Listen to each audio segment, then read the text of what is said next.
the first session we would moderate together with Professor Munene from Kenya, and you know that our conference, it is organized by the Russian University of Friendship with the Institute of Africa, and at our conference we always hear the African voices. That's why it's logical that on the level of the moderators we have always representatives of the continent.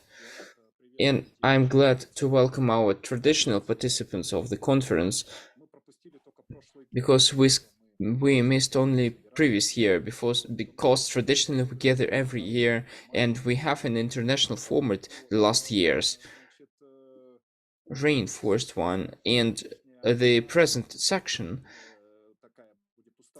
is more setup section, and in the present year we don't have a throughout topic because the world around us is complicating and there are topics which are more focused on the competition between the big countries, which is also strengthening, and there are sections which are more focused on the cooperation. There are also sections which are about the Afrocentric orientation in the international relations, so the African topics and theory of international relations. And it's logic to talk about the African theory of international relations make sense on Swahili. That's natural. That's why we would be glad. So those who love Swahili, those who know Swahili, we invite you to this section. There would be serious and interesting speakers from different countries of East Africa. And as far as the first section is concerned, that would be a setup section. We are going to talk about that very competition of the big and strong countries, and today that would be very interesting section in the Institute of Africa dedicated to the bilateral cooperation of the Institute of Africa of Russian Academy of Science. They are our traditional partners for carrying out these conferences. And just a couple of words about our time frame.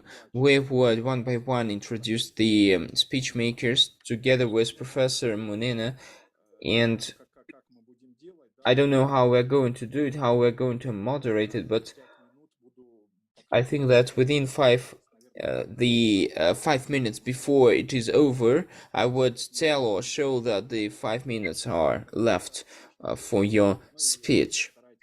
And dear colleagues, also please try to stick to the rules and the time frame. The first section, then we would participate in a face-to-face conference in the Institute of Africa, and there would be also online broadcasting. Thank you very much. So, Professor, please, your turn. Thank you very much, and to all the participants and to the organizers, RUDN University. It's a great honor to participate in this event. The world is going through some changes, and similarly, the African continent needs to be going through some changes to fit into the emerging scenario. So this conference is important and very critical to the African continent, and so I'm glad to be part of this event, and we shall do our best to see that it works well. Thank you. Thank you very much, Professor Munene. In our program, we have the presentation of panel session, and in our panel session, we would have a big, vast presentation. Both moderators in the beginning would make a report one by one. Speaker, Professor Macharia Munene from Kenya. He will speak about global realignment, declining West, etc. Professor, the floor is yours. Welcome. Thank you very much. If we look at the world today, we notice some changes. For the last 500 years or so, the Western European countries and their extension in North America have dominated the world. And almost whatever they want is what has been seen as if it is the acceptable way. That domination is on the decline. They may not agree, they may not want to hear it, but that domination is on the decline. And in the shifting power relations, the dynamics, the African peoples, the countries, the continent is forced to re-examine itself and on how to deal with the external forces, the predators, because that's what they tend to be. And each, when one looks carefully, it says that each of the external forces will try to place its interest, to secure its interest in Africa as they compete with each other. And the question is then, what does Africa do in that? Because the competition is at the expense of the African people. Now, as the predators redefine interest and realign themselves, so the same thing, Africans are also supposed to, or forced to reassess their relations with the declining West, and also to position themselves in the claim to have a niche in the emerging geopolitical realities, because that is happening. Now, in that reality, African countries will need to consider two factors. First, how each country relates to its neighbors and the rest of the African countries. They need to do that. Second, the capacity of African states to act collectively on a common agenda will be challenged. The African Union and the various regional bodies have a challenge before them. Can they act together? Can they agree on a common agenda? The pattern so far has not been that encouraging in some critical areas, but that's something that needs to be relooked. So you have relations with each other, and then the collective body on dealing with issues that come up. So in that sense, the focus is not so much what the extracontinental powers or countries do, is so much what the African peoples and countries do in order to secure their core interests as they perceive them. So how it handles these things in terms of diplomacy, in terms of geostrategic locations, and the opportunities, geopolitical opportunities that might arise. Ability to deal with those factors, either individually or collectively, will determine where the African continent or the African peoples fit in a geopolitical realignment that is very clear. Now, in dealing with the extracontinental forces, there are three layers of competing predators that African countries have to worry about, because they are not all the same. They are layers, and each of them has its own problems or challenges that have to be dealt with. First, at the top are what are clearly the dominant powers today, and there are three of them. That's the United States, the People's Republic of China, and Russia. Each of them is a force, and each of them tends to project its power the way it thinks best. And they are competing with each other. And when that is the case, sometimes they make Africa the theater of competition. So the issue is then, how does Africa relate or deal with this reality of the three major powers in the world in their competition to ensure that their interests are protected? are protected. Although they claim not to have had any colonial dealings, and actually all of them did not have any colonies in Africa, they've had to continue to have deep influence in post-colonial African states. It was very clear during the Cold War, and it's still going on in the post-Cold War world.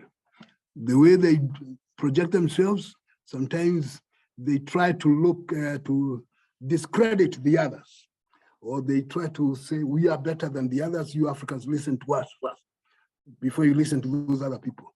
So you look at them, each of them, the way they are projecting themselves, it is their interests at the expense of those other people, how they can be looked at in Africa. So those are the top players, because they are dominant politically, militarily, and to some extent economically. Now, the second layer. These are former powers, the colonial powers. Britain, France, to some extent, the Italians and the Portuguese. At least these were colonizers in Africa. And they have this feeling that they still have a right to tell Africans what to do. It is a continuing feeling that they have a problem overcoming. They are jealous of each other, and they're also jealous of the bigger powers, the layer at the top. So at times you see as if they are competing with the bigger powers, and sometimes they are competing with each other, who is getting more credit or not credit in Africa, who is listened to more than the other. There are occasions when the United States and the United Kingdom differ on the issues of Africa. France and England sometimes don't see eye to eye on matters in Africa, but they try to present a common thing through the European Union.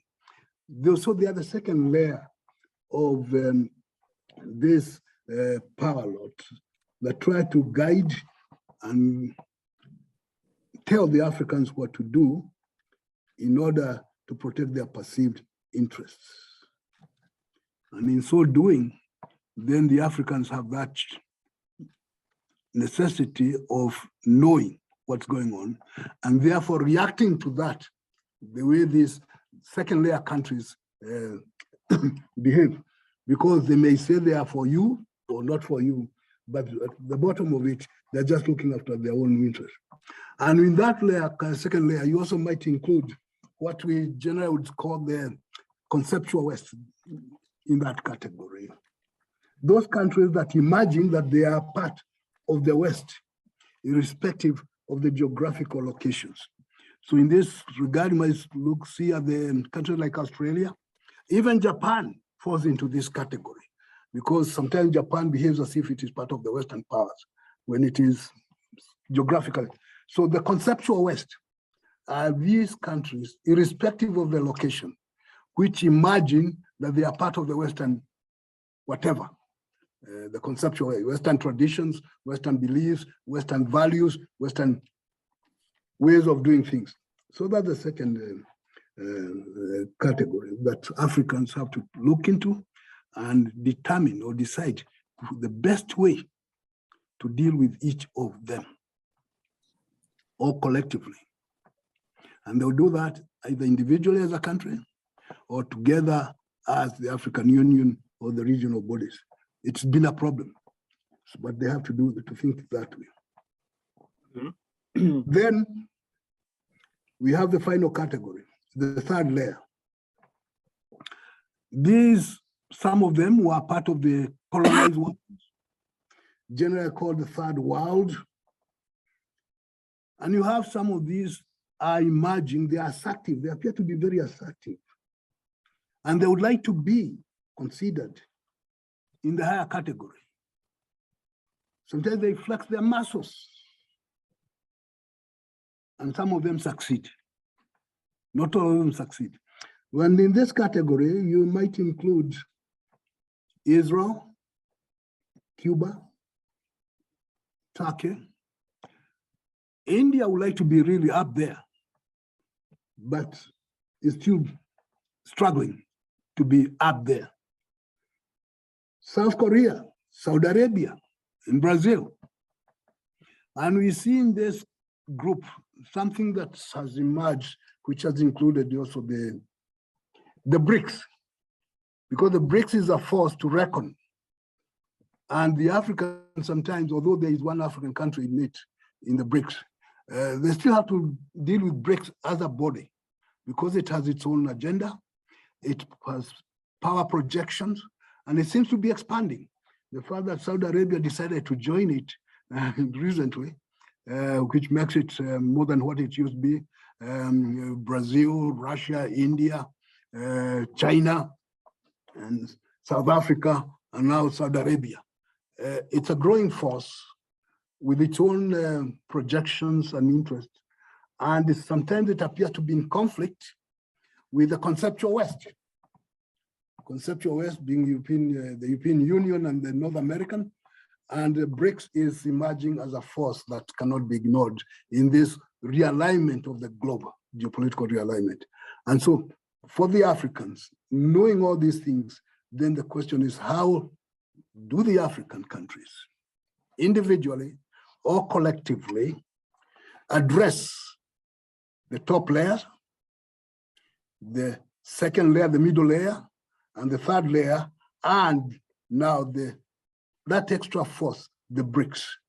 That way, then I think Africa may be able to find its niche in the global realignment. Thank you very much.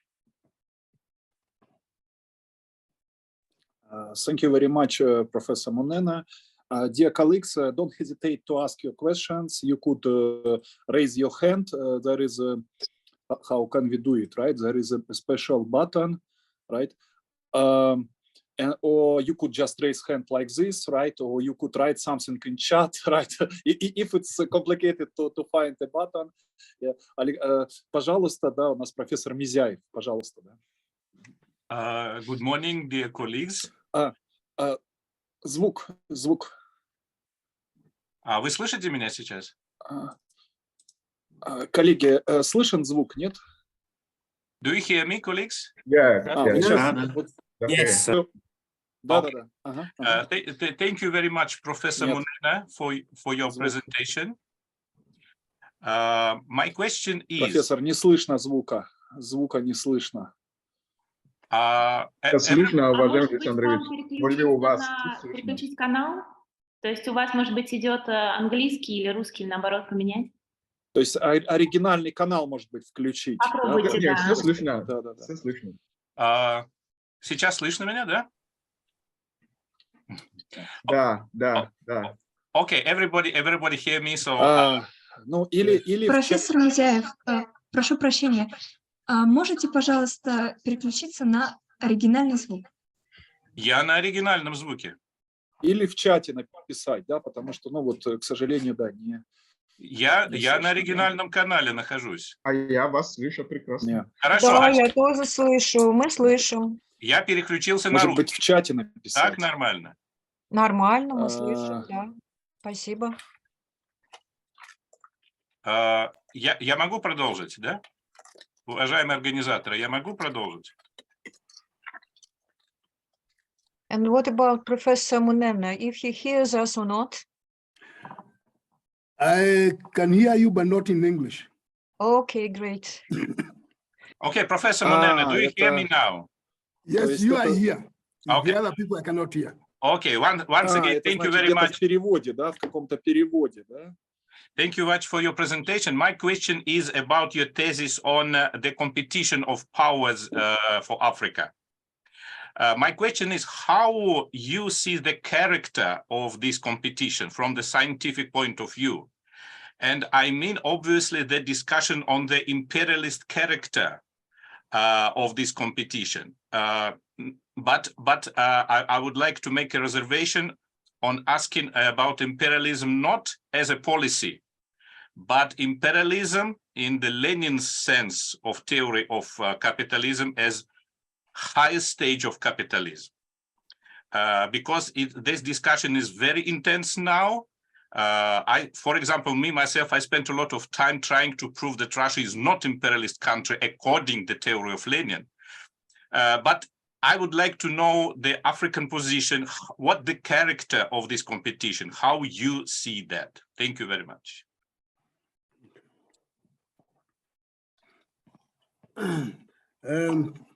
Thank you for that. The character of competition. It's not, I guess, the Lenin way, the way it used. That was territorial imperialism. The kind of imperialism I think we see might be called postmodern colonialism. It is indirect.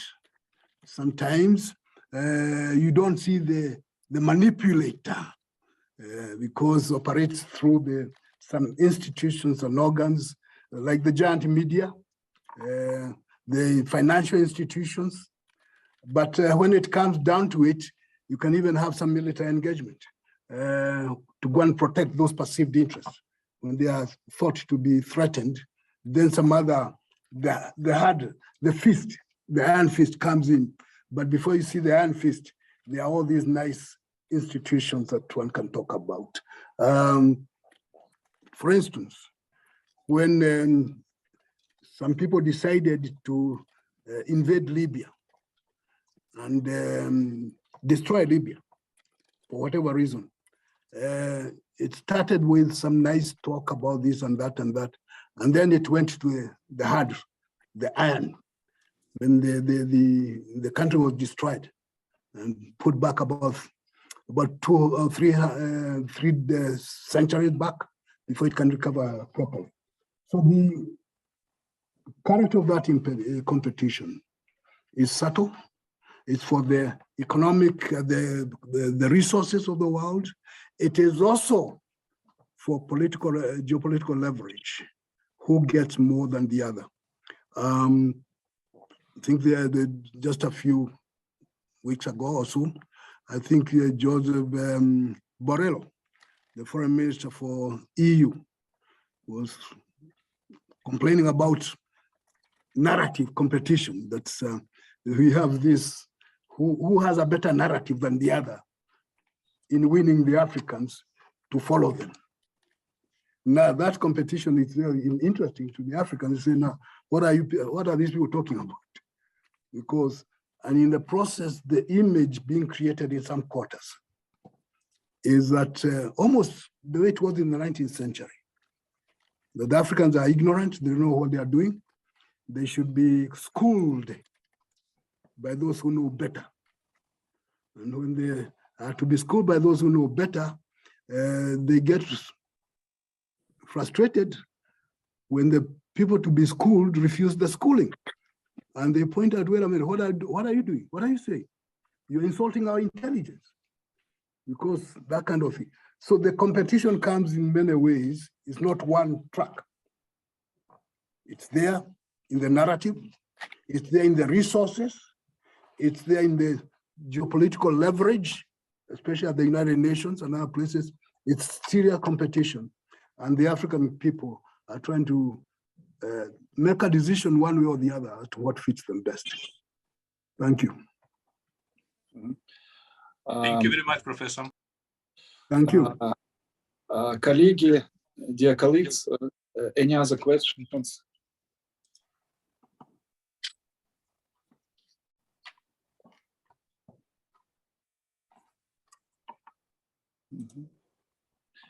Okay. I would like to make a small remark, right? I just printed it in chat, right? That we published a paper, right, on internal decolonization discourse, right? I strongly recommend it, right? It's, I would say, very academic, right, answer to Western discourse of decolonization of Russia, of Western discourse that Russia is neo-colonial power, etc., etc. And the paper is both in Russian and in English, right? So welcome. And thanks a lot, dear Professor Munene, for your speech and for your answers. Thank you.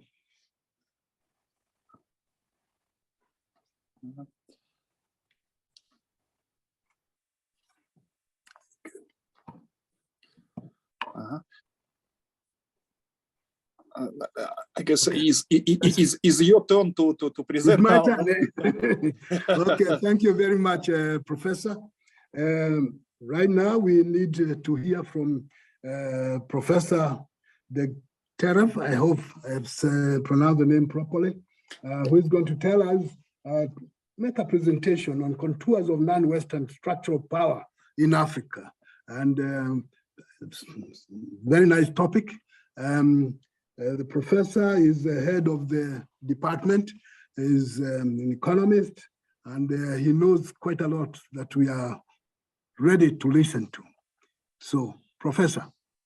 Thanks a lot. In fact, my intervention is very closer to yours, right? Very closer to yours.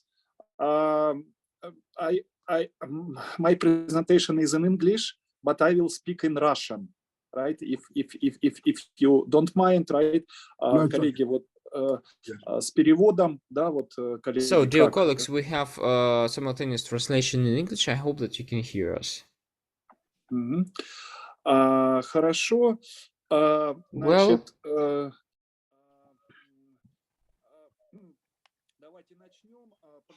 let us start and let us talk about the present moment. Professor Munene has already mentioned. Let's talk about what is the structural power, what is non-West. Professor Munene already told us about quite a lot about this topic and what is the non-Western structural power. At the present moment, just a couple of slides, and there is a theory of the transit of the power. It is more connected with the economy, and the theory is American one, that now we have the transit of the power, and in the concept the dominant nation is becoming China instead of USA. In this period of the transit of the power, it's not a simple one. The period of the transit starts when the emerging power is getting 80% from the power of the previous, and it's over when it has 120% of the power of the previous one. So 80%, if we calculate on the GDP and the purchase power, the professor told us that I'm economist. So if we talk about these two parameters, that China in 2010 has already gained 81% of the power of USA, and in the previous year, in the year 2022, the GDP and the purchase power, China has already 120% of the economic potential of the United States. So if we get orientation to these parameters, strictly saying the period of the transit of the power, it's already over. It's clear that it's not like this, because it's now in the process. Until the year 2030 it would be over, and Professor Munene also told about 3 centers of the power, which are presented in Africa, United States, Russia, and China. Of course, it's worth saying that Russia is the global center of the force, the 3rd center of the force and power, which especially after the start of special war operation, which I would give an example. It's like our poor interpreters, but Hegel has a phenomenology of the spirit, and that's such a book. And there is a dialectics of the master and the slave in front of the death. So the master, why he is the master? Because he looks into the face of the death. He is not afraid, and the slave is turning to the death with his back. And with the start of the special war operation, Russia as the center of the power, to some extent, is given an open challenge. The role of Russia has become stronger as a political center of the power. And the next topic. So our next slide, and then in the second session, we will have a very serious report by our leading speaker, Leonid Fitouni, and he will speak about the basics and also the neo-Marxism term that's called superstructure. And if we speak about the structure of the management, we can see that the system that exists now, the international organizations nowadays, it's very Western-centric, and it happened because it was formed during the period of the maximum power of the United States of America, almost 40% of the world potential. So nowadays, the United States has just 13%. The headquarters of all international organizations are situated in the West, or as Professor Munene says, conceptual West, in conceptual West. And among the personnel, we have D1, D2, we mean like directors of departments, and we have mostly the representatives of the collective West. And there are also the departments that are key for Africa, like the Department of the Peacemaking of the UN, and it is managed by the representative of France, and then of the political power is managed also by European people since 2007. Let's move on. This is my classification, and it is very close to what Professor Munene said. And so it's clear, but there can be different interpretation, there can be different categories, West, non-West, and there is this transfer very gradually. We also have a big group of countries that have the overlapping partnership in the NATO and SCO. We have a separate question on this slide. This is the so-called failed states. The Western science calls it like this, and now in Russian, we don't even have the discourse for it. We don't have the Russian name for it. And a separate case that is connected with the middle powers. Professor mentioned Turkey and the Saudi Arabia and Africa and Israel.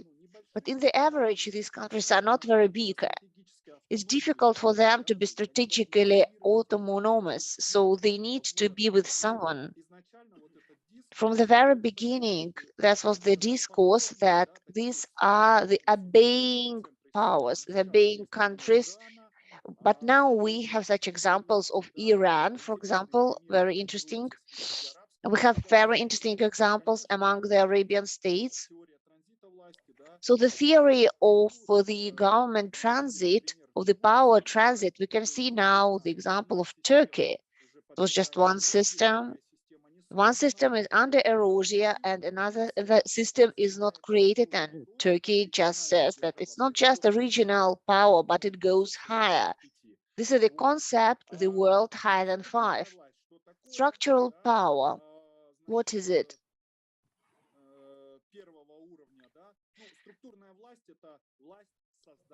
So the structural power is the power where you create your own rules. When you are strong, you can create your own rules for other people. If you are not so strong, then other plays according to your rules. So Susan Strange, she was the founder of this concept. Why is she so good? She's from Great Britain. It's like, you know, like self-explanation of this country. She's the founder of international political economy, and she spoke about 4 structures of the power, NATO. No, she did not say NATO. She said like control of security mechanisms, NATO, control of finance and credit, IMF or WB, control of production, OSD, and the 4th sphere, I remembered about Gramsci, so like hegemonia with the control over the discourse. This is the dissemination of knowledge and controlling the creation. So she said that all spheres are very important This is the first level, and then also we have transport, energy, welfare. This is the structural power of the next level. And we know that it's very important. If you don't have your own transport company, your own logistic, your own insurance, it's very difficult to make the transport. One more slide. Here you can also see the contour of the world, and this is decoupling. This is the break between Western and non-Western countries. It's necessary to understand that regarding Africa, it's important for security decoupling. This is true for the economy and for the ideological sphere, for political sphere, for international organizations. It also happens with international organizations. This is a separate plot. When I say security in Africa, and it plays an important role, but we speak here not only about the military security, but we speak here about the complex understanding of the security that in the end can provide the sovereignty of the state. So Russia is a provider of the sovereignty for many countries in the world. It is IT, security, energy, food, and finance. And my colleagues already mentioned colonial discourse and non-colonial discourse, but I would like also to show you this link. I will send it to the chat. This is our collection of the Soviet works, not our, but Soviet works. We scanned them. They are very strong, and I would like to recommend them to you. They are very relevant, maybe 90% relevant. One more plot. We speak a lot about the Western countries who invest and they create their own affiliates. What was done by the Soviet Union, it was the structural help, and we created different industries by the key. So we created schools, we constructed institutes who educated the specialists. It means we created the economic self-provision. This is the principal difference, and here you can see the article that was published by me and Anna Davichuk. You saw her already today. If we speak about the Western structural force, how does it work in Africa? You can see it here. Here is an example. This is France. This is the sub-imperial center of power, and I found it in the Soviet literature, sub-imperial center of power. Under the United States is the main empire, and this is the sub-power, and then there is the certain autonomous countries. There are certain structural tools that you can see in the second column, French tools. But of course, when it cannot fully do everything itself, then it uses the structural power of the collective West. It's like an insurance for them. And you can see also these tools here, they're on the slide. It's a very interesting case. It happened maybe in the recent 3 years. The West also tries to go to the next level, next insurance level, to form the international coalitions, the Coalition for the Sahel, Alliance for the Sahel. They try to expand the circle of those who support the politics of the collective West and to involve such countries as Saudi Arabia.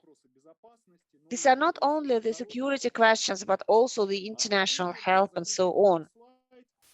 So the last slide here, these are the conchas. Why do I call them like this? They are not fully formed. We discussed it with the professor. It's all relative. How can we describe this country? Is it a Western country or is it sub-imperial country of the West? And so on. Regarding the security, it's the most important thing in Africa, and you can see here the examples.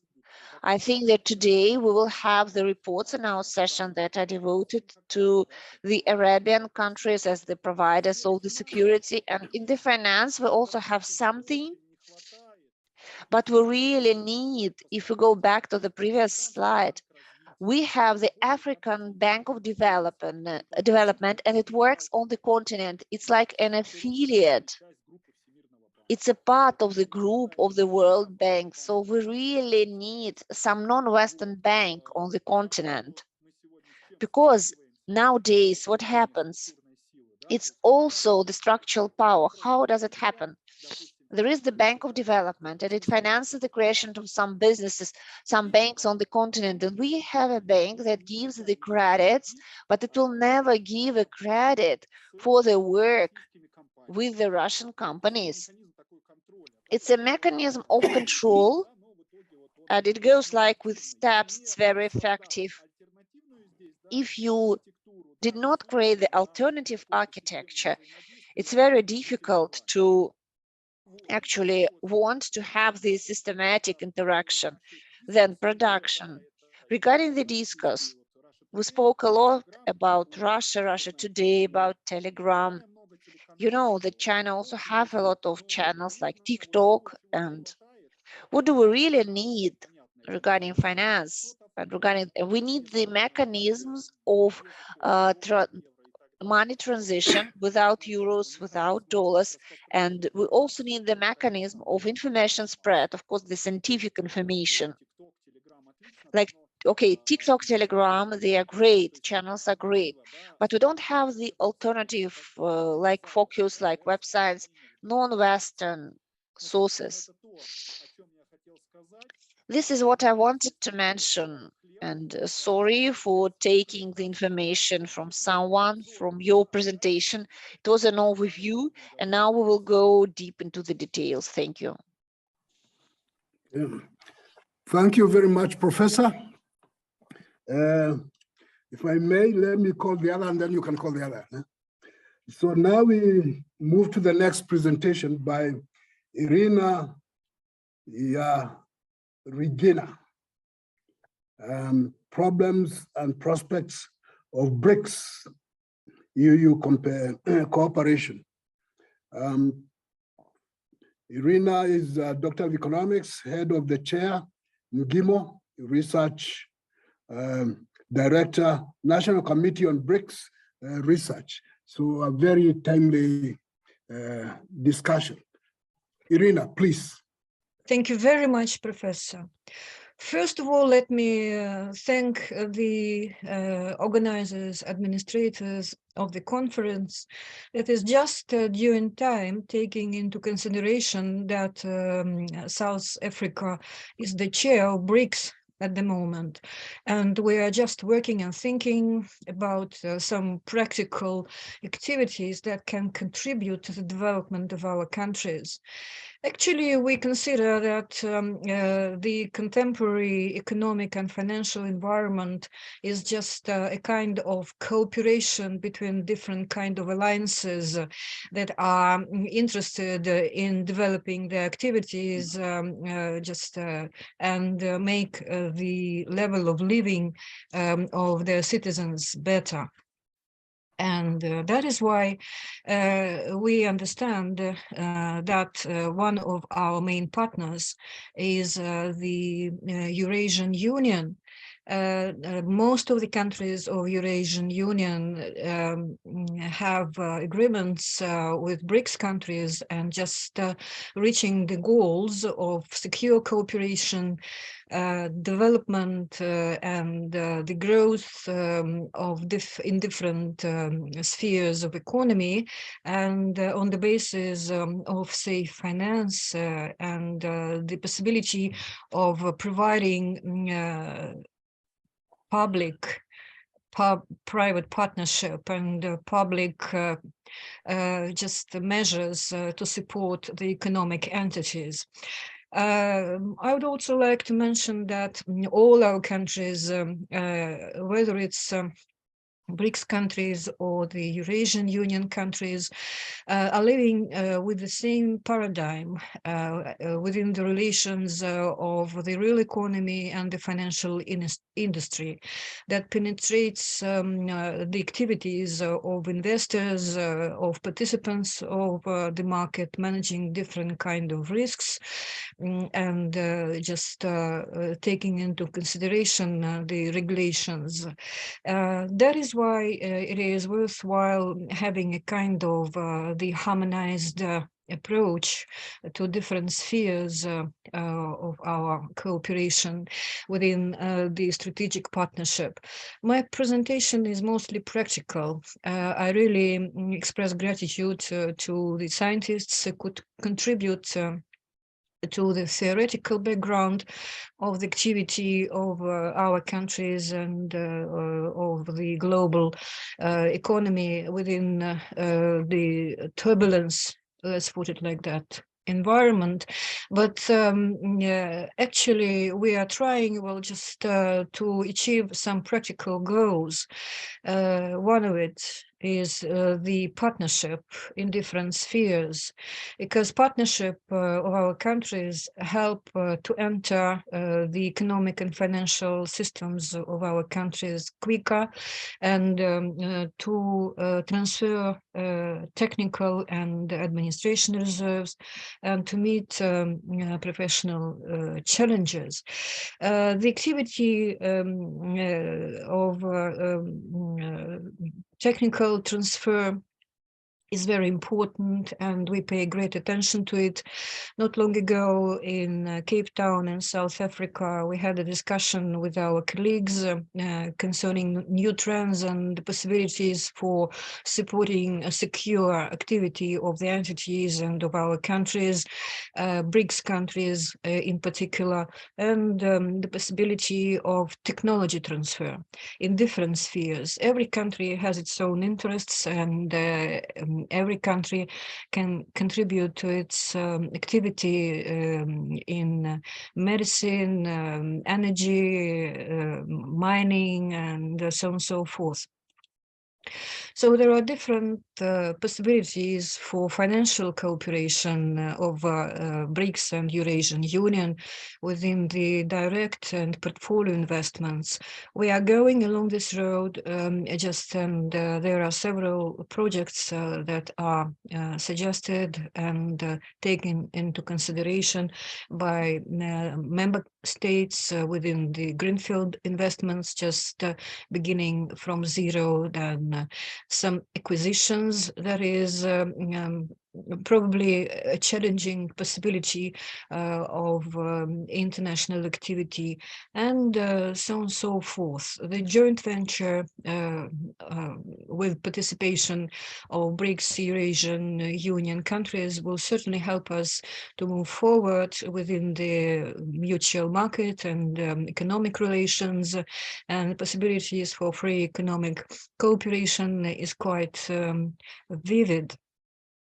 It was very important to understand that actually we should think about ourselves, about our future, with deep respect to each of our country, and the attention to cooperate in mutual interest. Because it's just a new type of the relations between our countries that meets the strategic interests of each of our country, and financial institutions that are just presented to your kind attention. These are the banks for development, can also just contribute to our activity and support economic entities. As far as the African Development Bank, it was founded in 1964, and it has its own mission. And probably just to add, to the financial reserves of the development bank in the continent, or just within the international environment, it's important just to set up the investment companies that will be backed by the usage of national currencies, while just fulfilling their aims and projects, and affording the participants of the market with expert finance, guarantee issuance, and syndicated loans that are very popular at the moment, factoring, leasing, and so on and so forth.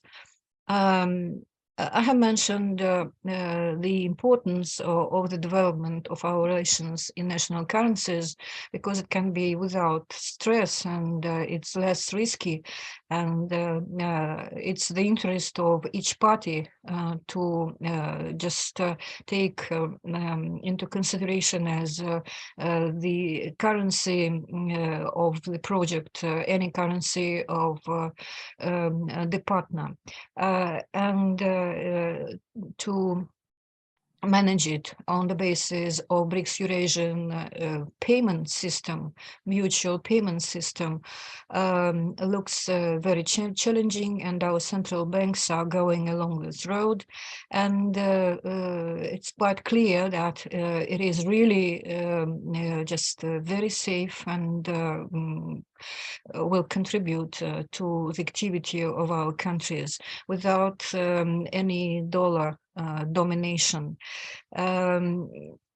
So it's not very difficult at the moment to get into it, because it's just within the main principles are introduced within SWIFT activity, and just the functional rules, operation rules, and general principles of cooperation and supervision. The main institute is the bank, any banks of any country, not only development banks, just all the banks that participate in the international activity. And on the basis of this mutual payment system, there is a possibility to issue co-branded payment cards, and just to use the background for retail payments, the cross-border payments, and interstate settlements. And just as far as the usage of national currencies is concerned, we have all obvious well, characteristics. It's just kind of the economic demand within the cooperation and different contracts, and the ability of national currency or BRICS or Eurasian country to perform as the money abroad, because the money of BRICS and the Eurasian countries are used for payments, savings, also for savings of central banks, and it's also the exchange base that is vividly used and seen through the activity of the stock markets. Within BRICS, we have several just possibilities for developing stock market operations, and I would like to mention that the Eurasian countries also meet the challenges of joining the so-called global center for developing countries within the stock market alliance. It is very important because, well, just financing is being done directly through stock markets and through intermediaries such as banks. They are very active within intermediary activity, and just also they are the participants of the stock markets. And it is really challenging, and it's just the possibility to go along the road of the financial center for developing countries. But we should take care as far as the cyber activity is concerned, because there are different types that are used by our countries within the artificial intelligence and robotic banking and whatnot. As you see, the cybersecurity plays an extremely important role, because if there is no harmonization in this field, it's just a kind of house, and that will not that will cause a lot of risks. And we consider that there are several mechanisms for our countries that can contribute to the activity within the cyber environment, such as the harmonization within the e-commerce, finance, banking, trade promotion, and so on and so forth. Generally, it's a question of risk management in any field, and that is extremely important because all our countries are interested in cooperation that is really safe and sound. That's why we understand, and we have discussed with our colleagues from the South Africa, from the University KwaZulu-Natal, about the necessity of harmonization of relations in different fields within the market, relations, operational procedures, and so on and so forth. On the basis of our discussions, the colleagues from South Africa, they have come to conclusion that it's quite important to set up a kind of the security institute for BRICS. And not only for the countries who are interested in cooperation with BRICS. Actually, there are more than 45 countries that expressed their interest in just joining to a certain extent to the activity of the developing countries or this intergovernmental alliance. And it will be extremely fruitful if such kind of the institution will be set up. But it's on the side of our South African partners that probably will initiate this activity within the presidency of South Africa within BRICS. Another aspect that is very important, and it's worthwhile mentioning before I finalize my presentation, is the necessity of having a kind of a special journal for BRICS studies, because at the moment, as far as we know, we as the scientists of BRICS and Eurasian Union use the facilities of Springer and so on and so forth. And there are a lot of different examples when the very important just materials either declined or criticized. And sometimes we as the participants of BRICS, for example, Alliance or Eurasian Alliance. I also have a certain relation to the Eurasian Union activity. We don't have opportunity to understand what's going on within the scientific schools of our countries, and just thanks to our universities of the first class that have the possibility to organize different conferences, and we discuss within them, but within the practical just sphere, it's quite necessary either to have a kind of such journal for BRICS scientists, for BRICS Eurasian scientific schools, or for the scientific schools of developing countries, or just to have a kind of just a place within the well-known and cited editorial.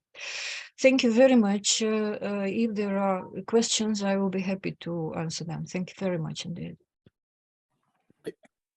Yeah, we have one question. Yeah. Yeah. Go ahead. Yeah, we have two questions, Professor Munene and then Professor Belov. Yes, please. Yeah, Professor Munene. Yeah. Just to endorse the idea of Gano for BRICS and others. Thank you. Thank you very much for your support. Thank you, Professor. Разрешите? Okay, let me, if you don't mind. Yes, Vladimir, please. So my question is the continuation of the positive attitude to this direction of development of cooperation, also including the space of African continent with the participation of BRICS countries, which was mentioned in the report and in very important phrases and sentences. But tell us, please, it's very important to understand how these interests, which are from these African states, which correspond by the leaders of these African states to the goals and to the perspectives, which are now announced in the declarations, in summits, in BRICS. And don't you think that now it is time to make the inter-university, for example, in Russia, based research group based on BRICS, which would make a comparison of the strategy of national development, like Egypt has Egypt Vision 2030. Small African countries have their own national strategies, like Gabon has the plan of the prosperous Gabon. South Africa has also several times shown how it could enlarge the space of BRICS through BRICS Plus and other formats which are in the organization. And also, this is the way of development. I repeat my idea once again. Is it the time to make the this international research group for the study of the strategies and development of the African countries? Thank you very much. It's a very important, very valuable question. And in the frames of the National Committee of BRICS, we make all our efforts, and they should be close to the declarations of the countries.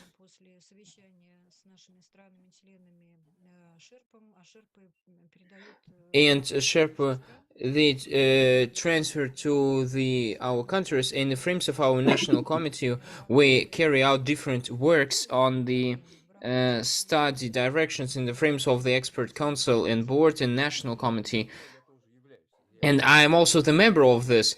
Yes, that's what I lead, and we can go to the direction which makes an interest for us. And the suggestion which you mentioned, it's very interesting and helpful for all the countries, because we are saying and we are talking about the harmonization of our relations, and of course, in the frames of comparative analysis, we should take a look what our partners and countries happen in order to accept the vision, in order to consider their efforts and to make the general concept, because that would be helpful for the developing countries generally, and that the accents are changing.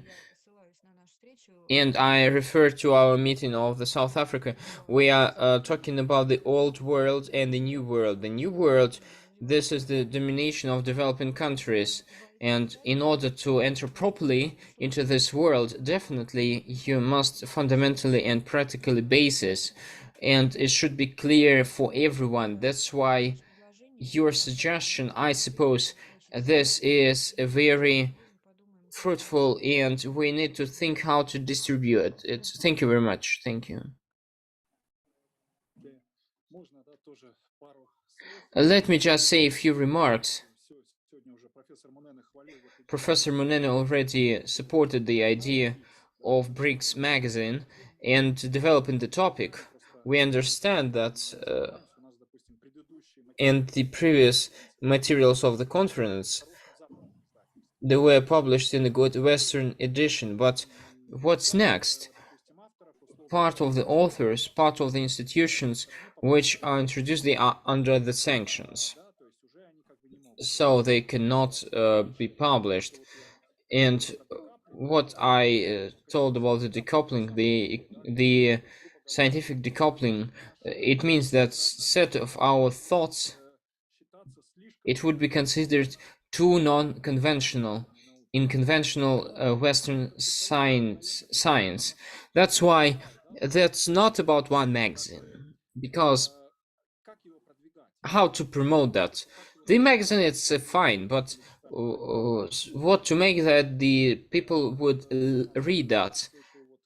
And I heard the news, Alexei Kuznetsov, he is planning to launch edition group on Russian and translated to the foreign languages as the leaflet of Russian University of Friendship, to publish it all in Russian and English.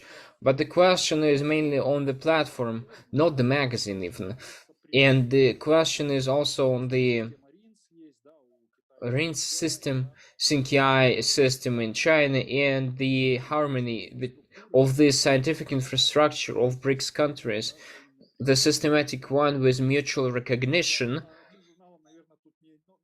I think that one magazine would not be enough, because how to push it forward? Yes, you can enter the website, but it is not integrated into the scientific environment of these countries.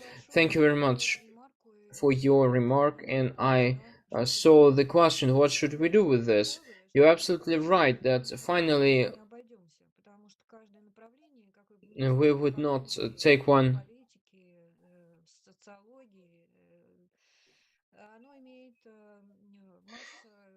Every field has a lot of interesting studies and researches which are worth to be published, so that our partners would get acquainted to the results. We should start, because if you develop this concept, it should be a unified platform, the general rules and triggers, and this is not a simple way, and it needs time. We need to start with something. That's why, even if we at least would have an opportunity to exchange, let's say, the information on the work of our scientific schools, this would be also not bad.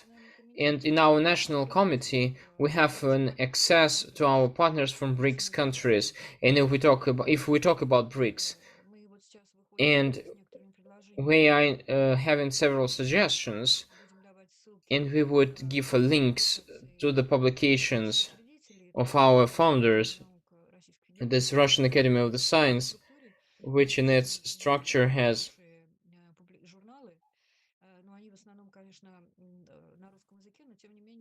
they're in Russian, but there are also,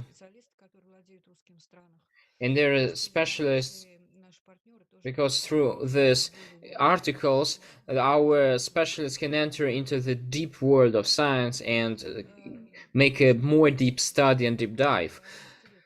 more than 11 years, we actually make this function of transmission of the interests of the Russian Federation in frames of BRICS we make with the support of the Ministry of Foreign Affairs, and we could, to some extent, support in a part of promotion of our studies through our countries, through the institutions which we cooperate with. This is the mechanism which we should talk about, and we should sit at the table and work with this. Thank you.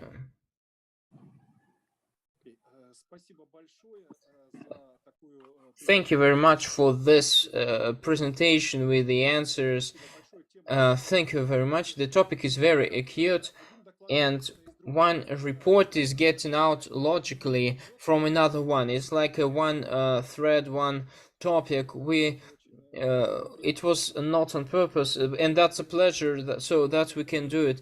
And let me introduce the next two report makers, who are from the leading universities of Kazakhstan on international relations and other fields. These are the University of Al-Farabi, Kazakhstan National University. This is Dr. Marakshukatana Baidulina, and also Eurasian National University named after Gumilyov, Semya Maryakovna Nurdavletova. Kazakhstan in Africa, this is the topic of their report, and I think that you can make a quiz in the chat, who and what 5 main facts of Kazakhstan in Africa, what do you know about that? And most of you would make mistakes in such a quiz. That's why it's really interesting to listen to them.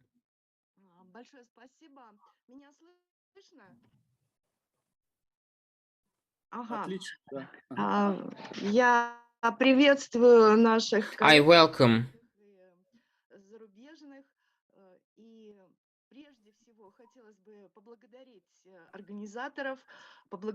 First of all, I would like to thank the organizers, and to thank especially Denis Degterev, because maybe Denis would remember, he several times invited me to such a conference about Africa, and I answered, where are we and where is Africa? But now it's a time when Kazakhstan is also in Africa, and we have serious interests. The material is developed, and there are interesting things on the relations with African countries, on which we'll try to show.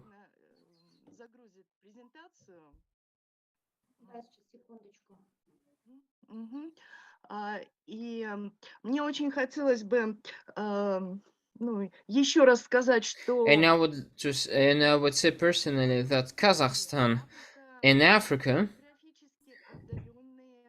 geographically are faraway continents from each other. For Eurasia, Africa, it's quite far away, and despite this, in the Soviet time, in Almaty, there was a representative office of the Ministry of Foreign Affairs, and our representative office of Kazakhstan was responsible for Asia and Africa. And of course, we knew more about India, we knew more about China.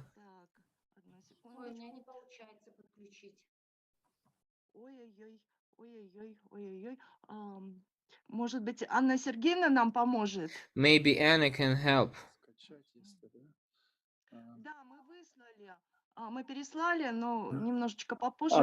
Анна Сергеевна, сможем на экран вывести как? Если вы не сможете, мне перешлите, я, может, смогу, да? Да, одну секунду, сейчас попробуем. Семья Марьяковна, перешли пока Денису Андреевичу, пока я поговорю немножко, чтобы время не отнимать, да? Ну, такая немножечко вводная. And just introductory speech.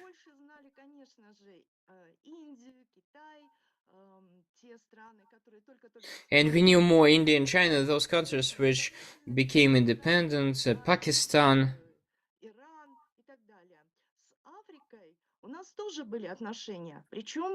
We had relations with Africa, and quite interesting relations, I should say. My uncle, I am going to talk about my personal things in the context of Denis. My uncle is a specialist in hydrogeology, and he used to work in Mali in 60s and 70s in the Soviet time, and Soviet and Kazakhstan geologists, we were part of this topic. Moreover, that the Soviet specialists were working, were under support and in the relations with our Soviet ambassadors and the Soviet ambassadors in Africa. First of all, I would name Malik Azilova. He worked in Mali and then in Morocco. 14 years he spent in as a Soviet diplomat, and also in the start of the 90s he helped to build the Minister of the Foreign Affairs of the sovereign Kazakhstan. Also before the war, when the Soviet Russia was developing in Saudi Arabia, in Arabian countries, very active from Soviet Russia was Nazir Tirakulov, and here in Almaty in Astana we remember him. We study his works because recently appeared very interesting archive documents, and through Saudi Arabia, through creation of the Kingdom of Saudi Arabia, there were connections before the war with Africa, with those colonies which at that period existed, the French and Belgium. So Nazir Turkulov, he was carrying out very active connection, and I should say that there is an interesting connection with the father of Kim Philby.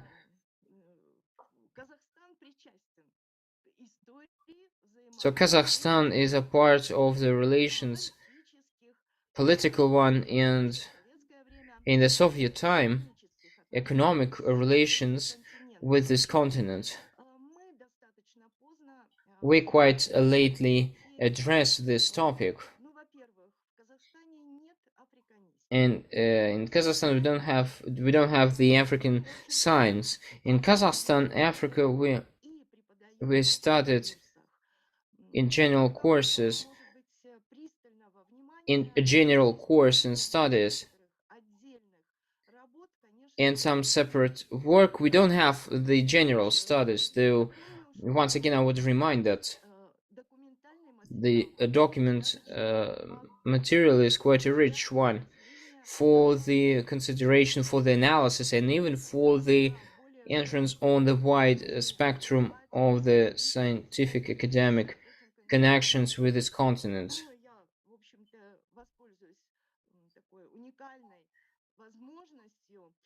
And I would use this unique opportunity to be presented on this conference on colleagues from Russia and, of course, from African countries. We are ready, we are open for the interaction, for the studies, for the further studies of your continent, and we, with a great pleasure, we would wait you, your students, at our premises, because in the Soviet time we knew that the African students who not so significantly maybe, but in a not insignificant amount, but they used to study in the leading universities of our country. And the question of Africa on the first stage in the 90s in our political department was the following one: to enter into the international community and also to establish the diplomatic relations with those countries which before Kazakhstan and Soviet Union knew.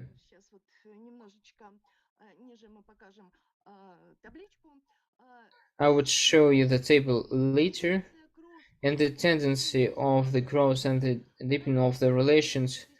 It is since 2013.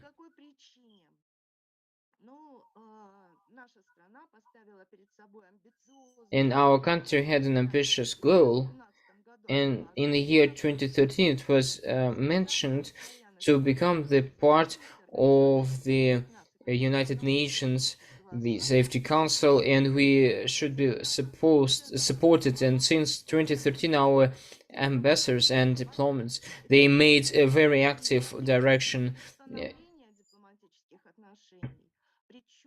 and the relations not only but the opening of this Kazakhstan already had the financial opportunities for that. Economic opportunities was the main was to open the embassies in many states of African continent.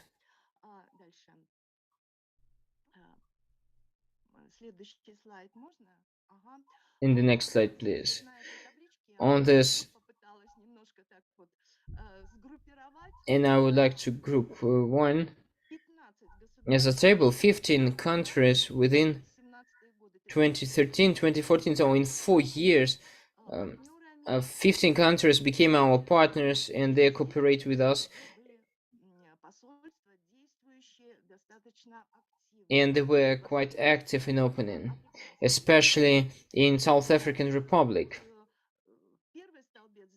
The first part in the first column, 1992, 1995, there were Egypt, Morocco, Mali. There were diplomatic relations.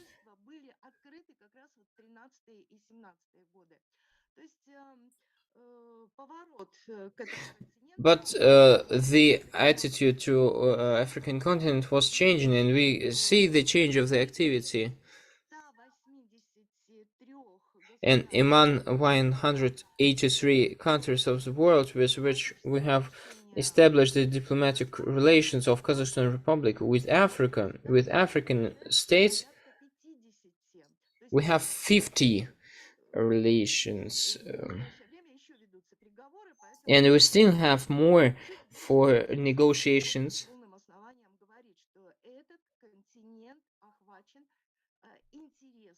And it means that this continent is interesting for us in the part of political trade, cooperation, economic cooperation, and especially energy cooperation, especially with many countries of African continents. Further, in the year 2015, when the Organization of United Nations suggested the SDGs, for us it was a good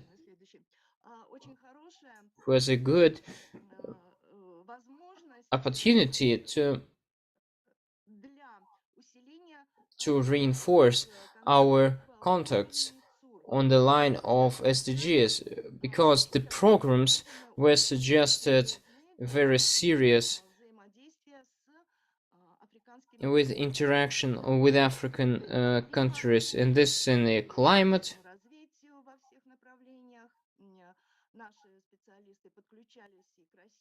And our specialists also joined the Russian and Ebola case. In the year 2013, there was a famous global initiative, Silk Way initiative, and Chinese Republic has already started actively on our space, celebrated 10-year anniversary of this initiative. On these pictures, known for everyone, there is a sea road. But nevertheless, China already supposes that 10 years have passed, and this Silk Way concept to use and to bring the Central Asian region, which is a transborder continental communicative one, to the side of Europe, to the side of West, so that our space should be used for the projects which are for the Arabian region and through Arabian region to Africa. Maybe specialists on international relations presented here paid attention that the last 2-3 years we see very high activity from the side of Kazakhstan in Kingdom of Saudi Arabia on the relations. Yes, I remember that I'm running out of time. So, and China tries to use our space and facility so that the Chinese companies, oil companies, work very good in Africa. And it means that we need to combine these projects. And talking about, once again, making the conclusion, the diplomacy and the ambassadors and diplomats relations between Kazakhstan and African countries are growing, becoming stronger, but now not yet are not defined the clear priorities, who is more important or with whom it is needed to work more deeply to enter more wide space. And there is also quite a lot of questions to Africa, to African countries, and to us as well, because Kazakhstan is positioning itself as a regional state, is making its own integrational questions, but through these international organizations like United Nations and initiatives of the global players and Silk Way, we enter to the vast space. Thank you very much. Dear colleagues, I would like on the peacekeeping initiatives and the role of Kazakhstan in providing the peace. Since 2017 and 18, Kazakhstan participated in the decision of the problem,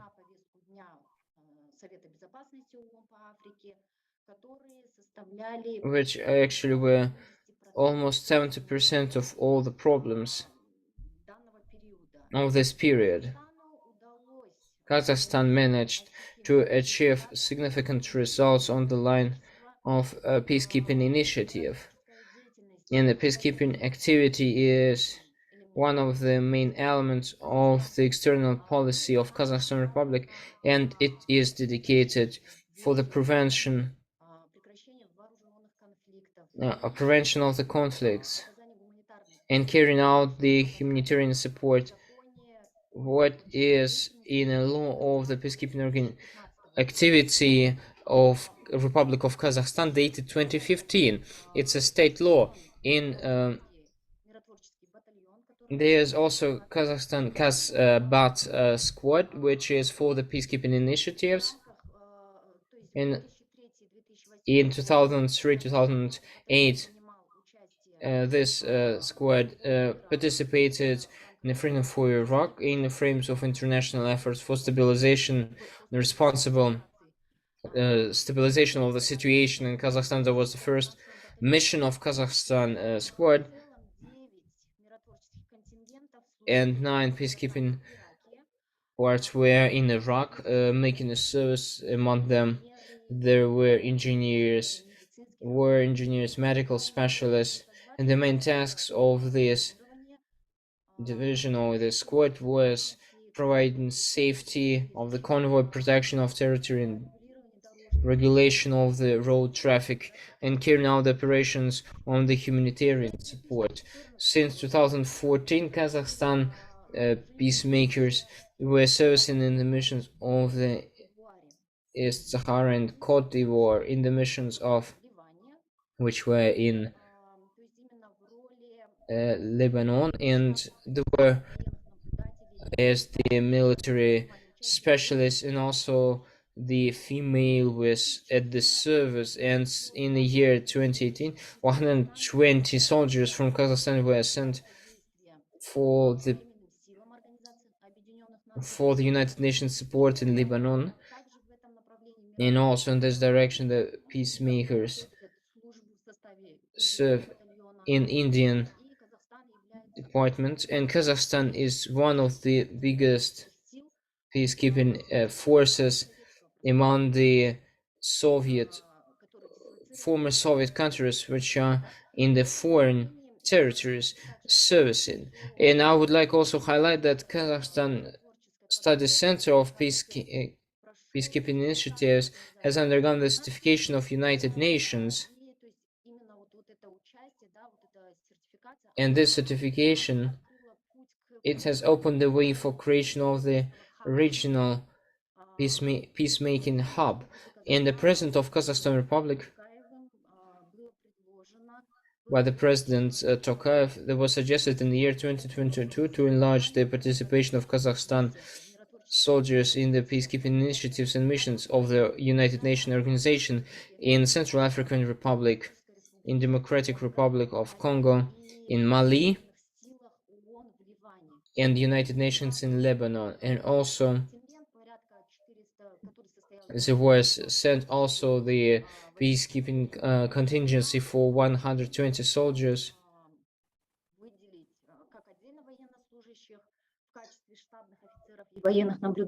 So we're ready to give the separate then troops and the specialized units that are of high demand.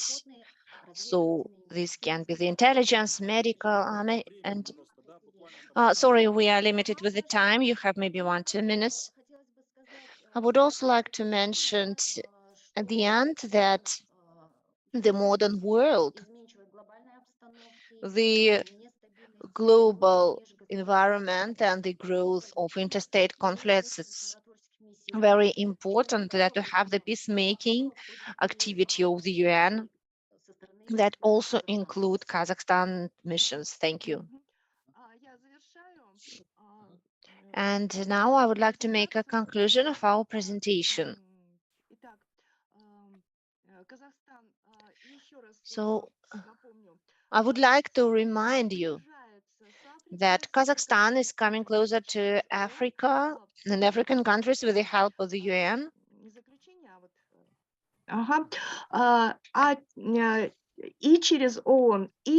So with the help of the UN and with the help of the Organization of Islamic Cooperation, it's a very active organization. We also have it in the international politics of Kazakhstan. So it is supported by the Islamic world, and we managed with the help of this organization to organize certain activities. 2022 was proclaimed to be a year of Africa.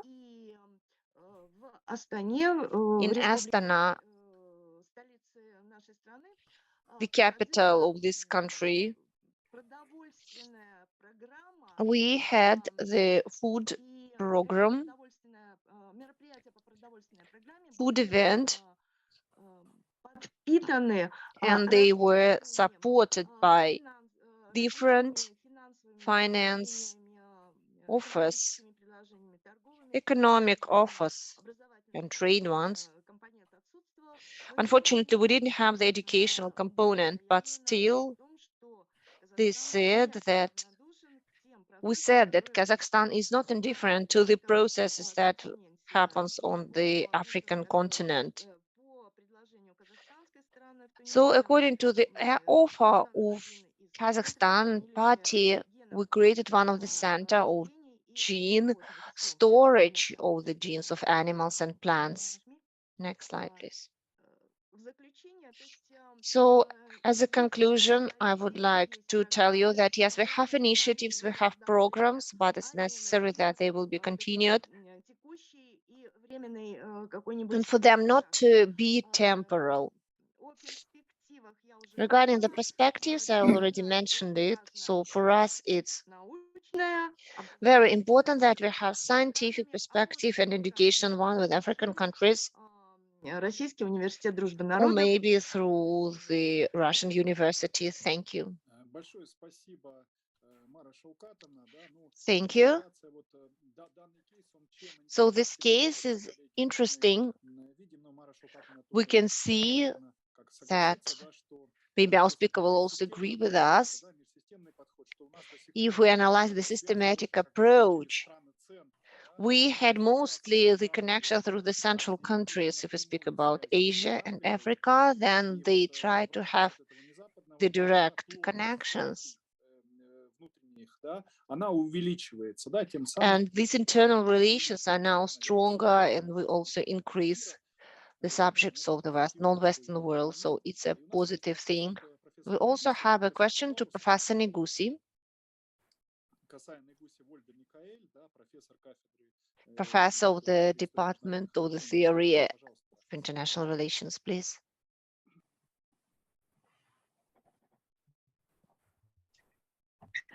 Здравствуйте. Hello. Hello.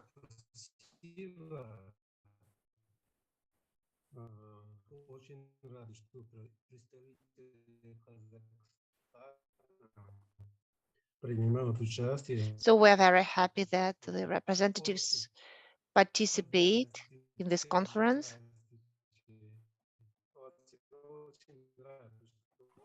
A very bad connection. Надеюсь, что в следующем году будут участвовать также представители Кыргызстана, Таджикистана, Узбекистана, Туркменистана и так далее. Потому что каждый из этих республик имеет отношение так или иначе с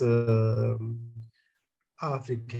Each of these republic has also relations with Africa.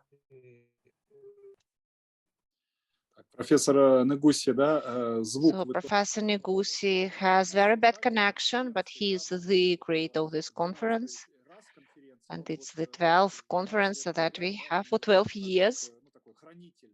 He is our master, and it was maybe some good wish from his side. So he said that it's great that we have participants from Kazakhstan, but also good to have also the participants from Uzbekistan, Kyrgyzstan, and other countries who maybe also try to get in touch with Africa and the African politics. Professor Negusi, your question, but very short. The participation of Kazakhstan to educate the personnel for Africa. Денис Андреевич, не совсем хорошо услышала. I'm sorry, I didn't understand the question. Kazakhstan continues, yes, to educate the personnel for Africa. Почти нет. Unfortunately, no. Almost no. And so, as a result, I showed you the perspective of possible strengthening of this educational line regarding the educational component. So we really wanted that the students, African students, that they come to us, we maybe will restore the educational system with Asian countries. We have a lot of people from India, China, and Bangladesh, but unfortunately, just a few people from Africa. Once again, come back to what Denis said. Just send, please, people. Yes, we will educate them. Yes, we need to then cooperate closer, to have closer relations.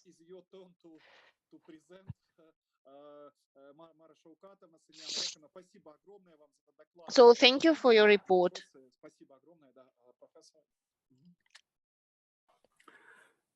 Okay. Thank you very much from Kazakhstan. Our next presentation is by Sergey Kostelyanets, and who presents structuralization of security relations in the Red Sea. A very important area, and the way it's changing. So, Professor, you're on the floor. Thank you, Professor. I hope you can see my presentation. Yes. Thank you for this opportunity. Please, dear moderators, please inform me if my slides don't change. Okay. I will start the slideshow full screen. Okay. So, dear colleagues, in recent years, multilateral security cooperation has become an increasingly popular model of strategic collaboration between African states and key global actors. The 9/11 events triggered a significant increase in the role of foreign actors in facilitators of security cooperation in Africa. While it has been primarily Western countries that have played this role, the footprint of non-Western nations has also been expanding. Such countries as China, India, Turkey, Israel, Gulf monarchies have been expanding security coordination with African states, filling the vacuum of security in parts of the continent, indeed alongside pursuing own economic and political interests. And the Red Sea region is a clear case in point. Next slide. Today, the Red Sea region is a nexus of geo-economic and geopolitical tensions, its global importance being rooted in its role as a key waterway for ocean trade. Historically, the Red Sea has been one of the busiest trade arteries and connecting the Middle East and Europe with India and East Asia. The cultural and economic links of the Red Sea region with Mediterranean civilizations was captured by the French historian Fernand Braudel, who considered the Red Sea to be part of what he called the Greater Mediterranean. Since the 6th century, the sea witnessed the protracted conflict between Byzantium and Persia, but then the region was quickly overrun by the Arab conquest. Centuries later, the Arabs were in turn conquered by the Ottoman Empire, which took control of all littoral provinces of the Red Sea by the end of the 16th century. The control of the maritime trade was, however, contested by the Portuguese.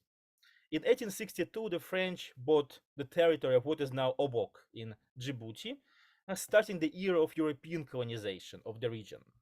An important milestone that increased the significance of the Red Sea, but also reflected the dramatic weakening of the Ottoman Empire and its nominal vassal, Egypt, was the construction of the Suez Canal by the French in 1859-1869. Throughout these historic periods, the coastal provinces did not present as much value in itself, but rather were seen by various conquerors as convenient transit points for trade. The Spanish-American War, the Russo-Japanese War, both world wars have demonstrated not only the crucial value of the Red Sea route for the transportation of troops and the relocation of naval units, but also the key role of powers that controlled ports and bases on the Red Sea in regulating strategic movements through the region and ensuring maritime security. Since the 1950s, the role of the route has been further augmented by the dramatic increase in transportation of oil. More recently, in 2015, the launch of the new Suez Canal doubled the capacity of the transport system between the Mediterranean and the Indian Ocean.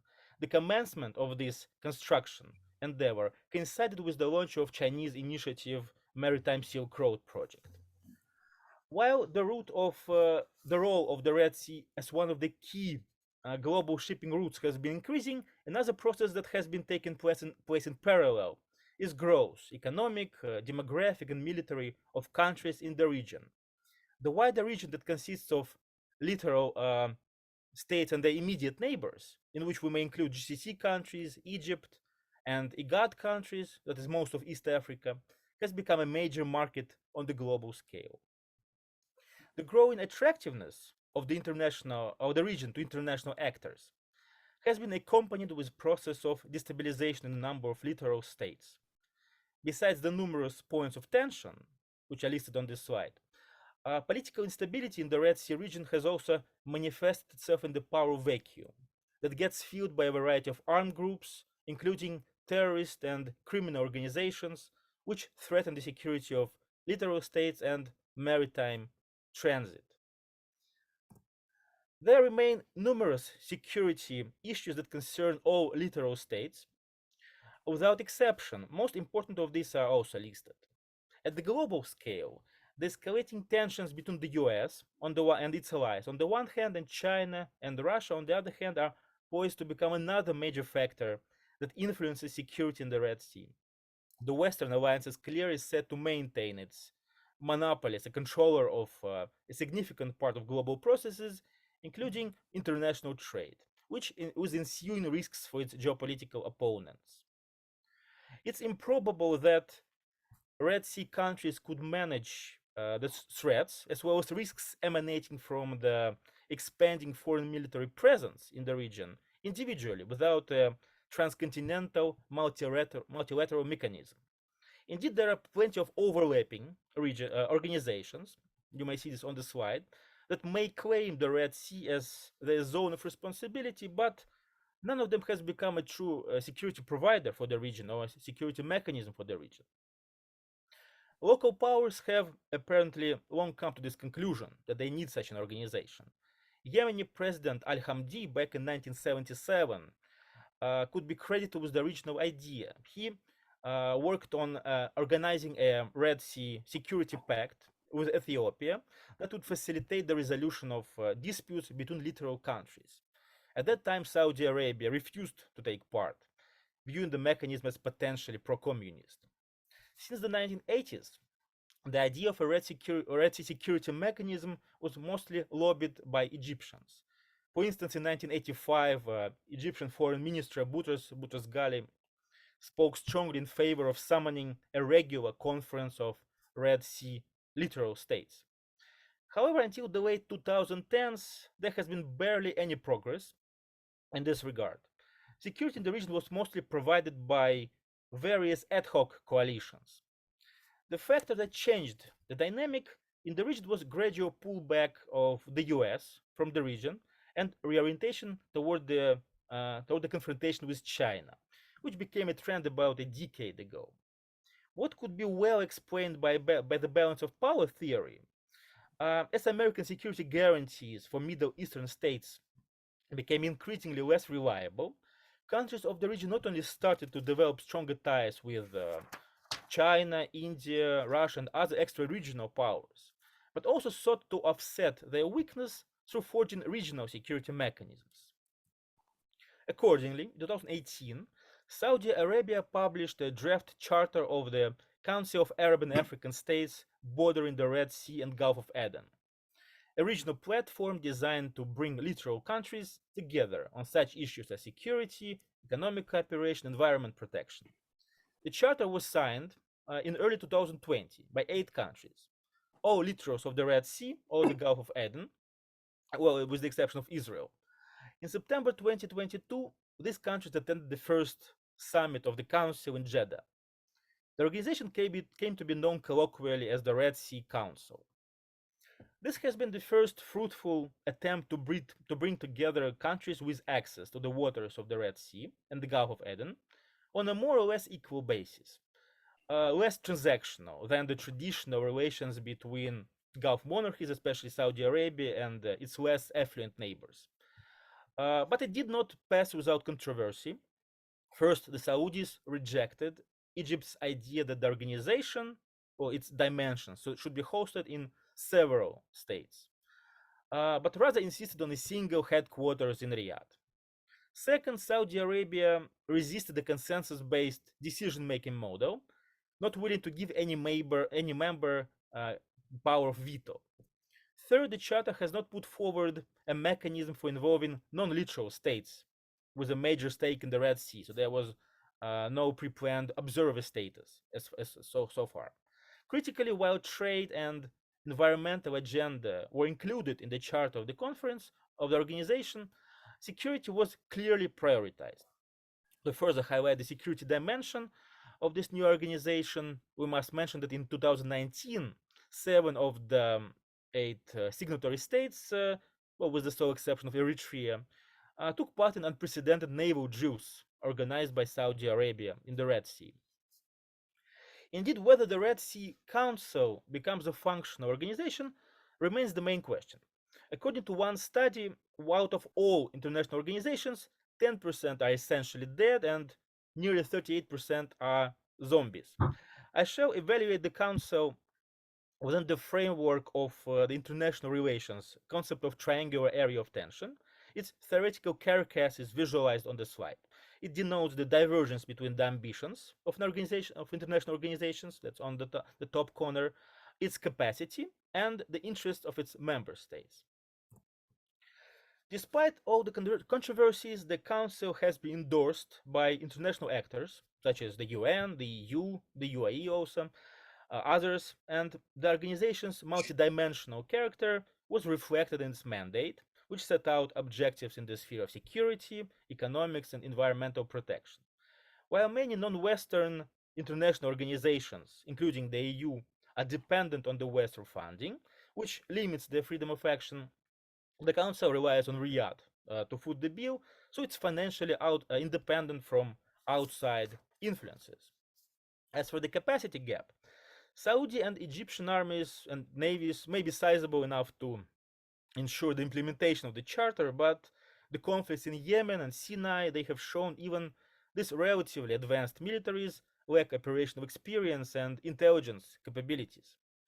Importantly, the members share interests such as maritime security and freedom of navigation, conflict resolution, and limiting foreign military presence in the region, well, at least referring to Iran. All of member states are authoritarian regimes and may see a regional alliance as a bulwark against opposition. However, there clearly exist considerable agenda gaps. First, even though there are no open conflicts among the members, many of them view each other with suspicion due to border issues or due to unsolicited domestic interference on part of stronger neighbors. In fact, Saudi Arabia seems to be the only member state with more or less constructive, well, sweetened by petrodollars, relations with every other participant.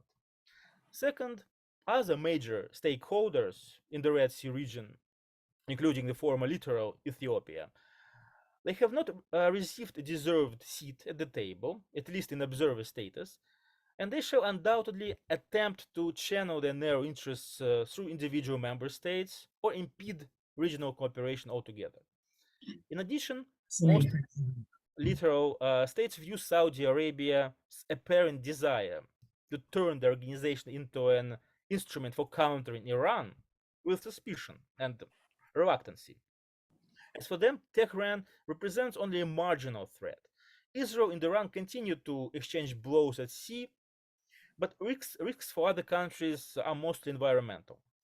Finally, the very fact that Saudi Arabia carries most of the burden and de facto runs the show complicates the possibilities of for cooperation for other nations. Egypt above all, which may not want to be perceived as always playing the second fiddle to Saudi Arabia. Overall, we may conclude that the Council appears to be a relatively ineffective organization, which holds little potential for solving security issues in the region or supplanting extra-regional military missions, mainly due to the agenda and capacity gaps that are likely to render it toothless. 3 years later, the Council can only account for one summit, and no concrete traces of practical activities. Instructively, it still doesn't even have a homepage. Thus, we may qualify it as what researchers call the zombie organization. The case of the Council, if it does not become more active, may once again unearth some of the weakest points of Middle Eastern alliances, their transactionalism, when loyalty or even sheer participation is bought with money, and their destructive rather than constructive agenda, with anti-Iranian narrative succeeding anti-Israeli narrative and being imposed on various African nations with little interest in such confrontation. Authoritarian governments driven by the survival instinct and greed may be willing to imitate collaboration, but unlikely to delegate real power to the regional level. Nevertheless, the establishment of the Council may have positive consequences for the region. After over 40 years of deliberations, this distinct geographic area has finally obtained an institution that prioritizes interests of littoral states over the interests of transit riders. The ownership of the organization fully remains in the hands of littoral countries themselves. The deployment of the Council may deter further political destabilization in the region, oversaw the implementation of ceasefire and border agreements and facilitate investment in underdeveloped members. The functioning of similar organizations and forums demonstrates that even consultative, non-binding multilateral organizations and forums may improve understanding and decision-making. In the final analysis, the involvement of African countries and in non-Western security mechanisms is likely to continue expanding as the continent grows in importance and agency. As African-Arab political and economic ties deepen, so will their institutional linkages. Indeed, the structural power of the Gulf states is not as strong as that of Western actors in terms of designing a multilateral, yet shared geography predisposes them, actors on both sides of the Red Sea, towards the structuralization of coordination of major security and economic issues. Thank you very much. I will be happy to respond to any questions. Thank you for your attention. Yeah, thank you very much. Maybe one question, if anybody has a question, before we move to the next one. Hands up. No, so we go, Professor, you are next. Okay, we go to the next presenter, Maya Nikolskaya. It is an honor for me to present Maya. As far as I understand, Maya is the major, I would say, one of the major initiators of African topic at MGIMO University, right, of African studies, right? Maya will also speak about Gulf states. Maya, the floor is yours. Welcome. Yeah. Thank you very much, Professor Degterev, for this introduction. I believe there is a shared kind of understanding that has been accumulating over the years that we need to engage in Africa studies at MGIMO. The moment has finally come, so I'm very happy that we are receiving this support and encouragement from our colleagues from RUDN University and beyond, and also big thanks to Professor Munene from Kenya, Hujambo, and to all the organizers here. Okay, I'm going to talk about Gulf states as Africa's other option. Also, please inform me if everything's working well. Is it okay? Can you see the slide? Okay. The funny part is perhaps that I can see and hear some of the ideas overlapping with those who talked previously today. But I believe that this is a very good thing. That obviously we are tracking the same trends and drawing the same conclusions, right? In the first place. So Africa is by all means a continent of mysteries. If you look at it from Russia or from Europe or from America, China, elsewhere. And the biggest African mystery, I believe, of the last 2 years is why isn't Africa actually taking sides in the current international confrontation, in the current international tug of war? While everyone is saying that there is a scramble for Africa, there is a new polarization going on, if we look at it in practice, actually, that statement is not confirmed by any substantial evidence. Take, for instance, countries like Gabon, Angola, and the Republic of Congo, also called Congo-Brazzaville, right?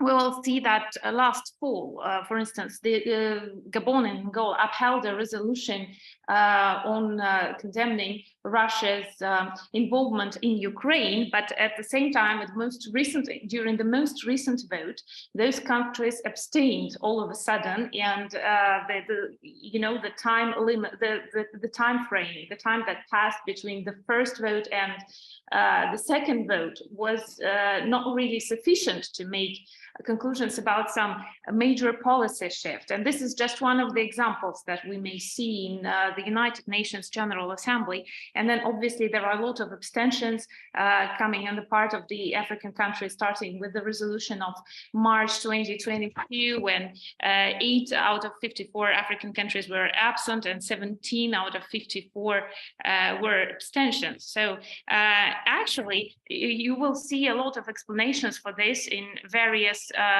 well, in various papers by experts, and most of them will have to do with something like there is an economic dependency of African countries on Western states. They cannot afford to, so to speak, to have they cannot afford their own independent foreign policy, even though they quietly support this anti-imperialist and anti-neo-colonialist movements. And then in general, they're very tired of this conflict going on, but none of this actually makes sense in a purely realist paradigm, because the states that cannot afford an independent foreign policy would probably join one of the stronger powers.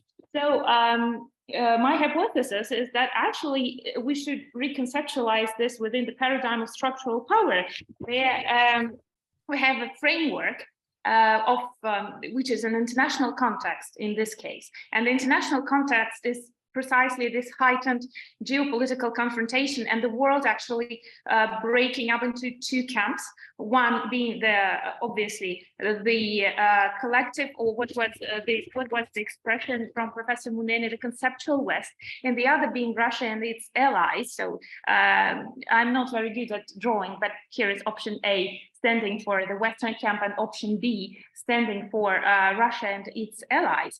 And these are two providers of goods and needs for the African countries in this geopolitical confrontation.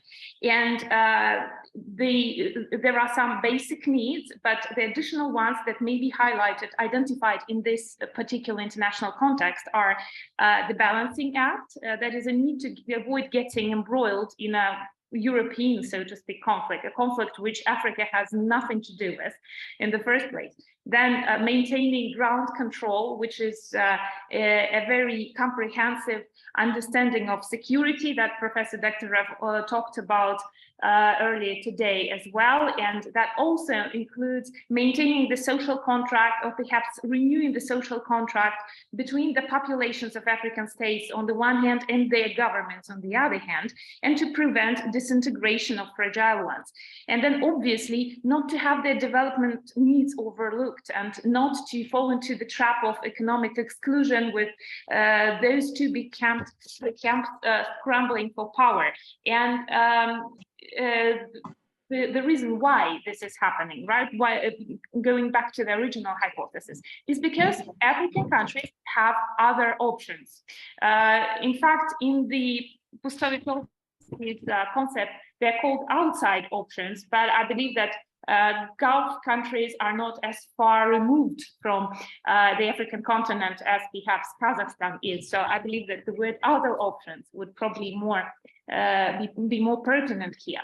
So I'm not going to go into detail and say the same thing that my colleagues have already emphasized, maybe just to outline a few things here. So here we have basically, if you look very closely at the resources that may be provided in the context of the balancing act, that is, let me remind you, this is the need for African countries to stay away from a conflict that does not exactly, part of their own history, part of their own story, we will see that the goods that are provided by both camps are actually very similar. We have here a clash of narratives.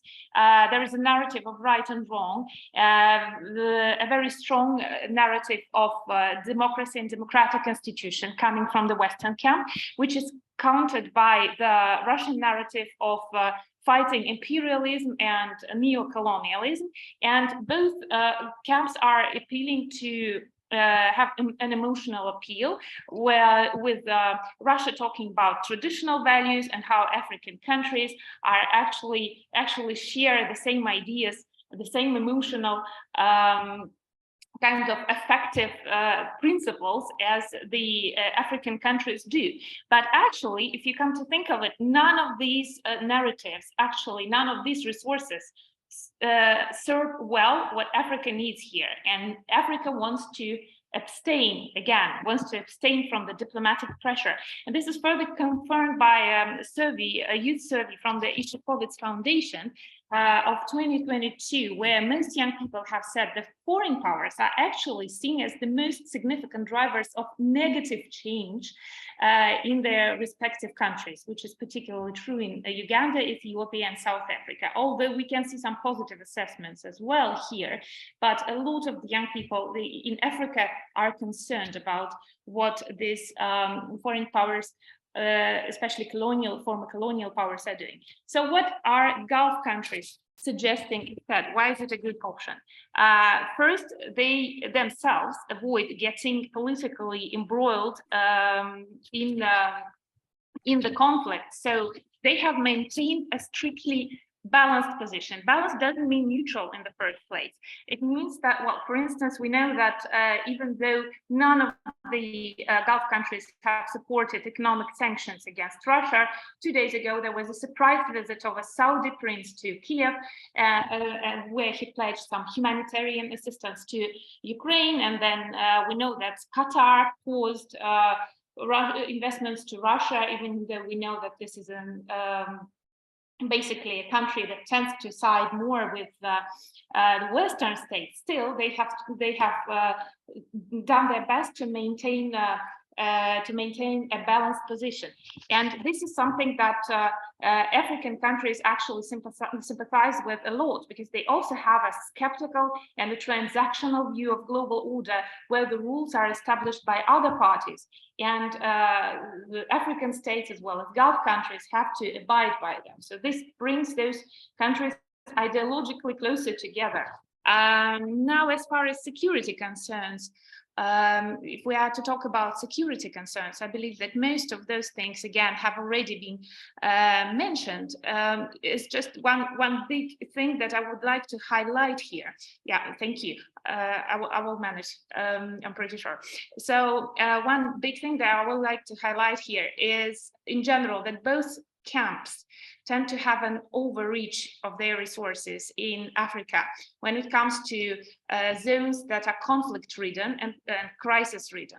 And specifically because of their confrontation in Ukraine, including proxy confrontation, the countries cannot afford to allocate enough resources to tackle security problems in the African countries. So that means that Africa will have to look for alternative options, for other options.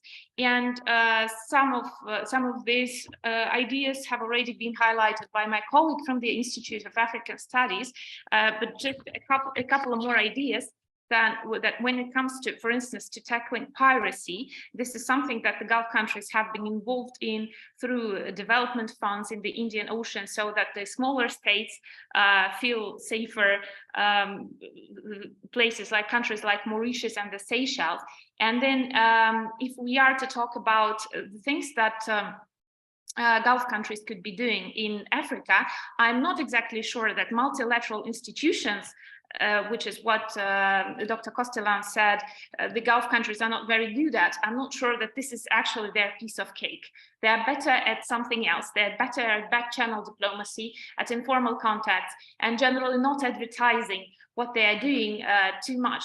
So probably they don't need the multilateral institutions to be good at helping mediate African conflicts. And we know that countries like Qatar have been expanding their mediation efforts. They have been active in mediating the conflict in Chad recently, but also even beyond that, the conflict between DRC and Rwanda, which is clearly beyond their traditional sphere of influence. So we can see a lot of diplomatic and political ambitions here. And last but not least, obviously the development needs, which here mostly means investment of all sorts. Here, China is obviously the biggest player. I didn't put it into one of the camps, nor did I highlight it as a separate option, because it's not clear yet whether it's going to side with one of the two camps or it's going to play a game of its own.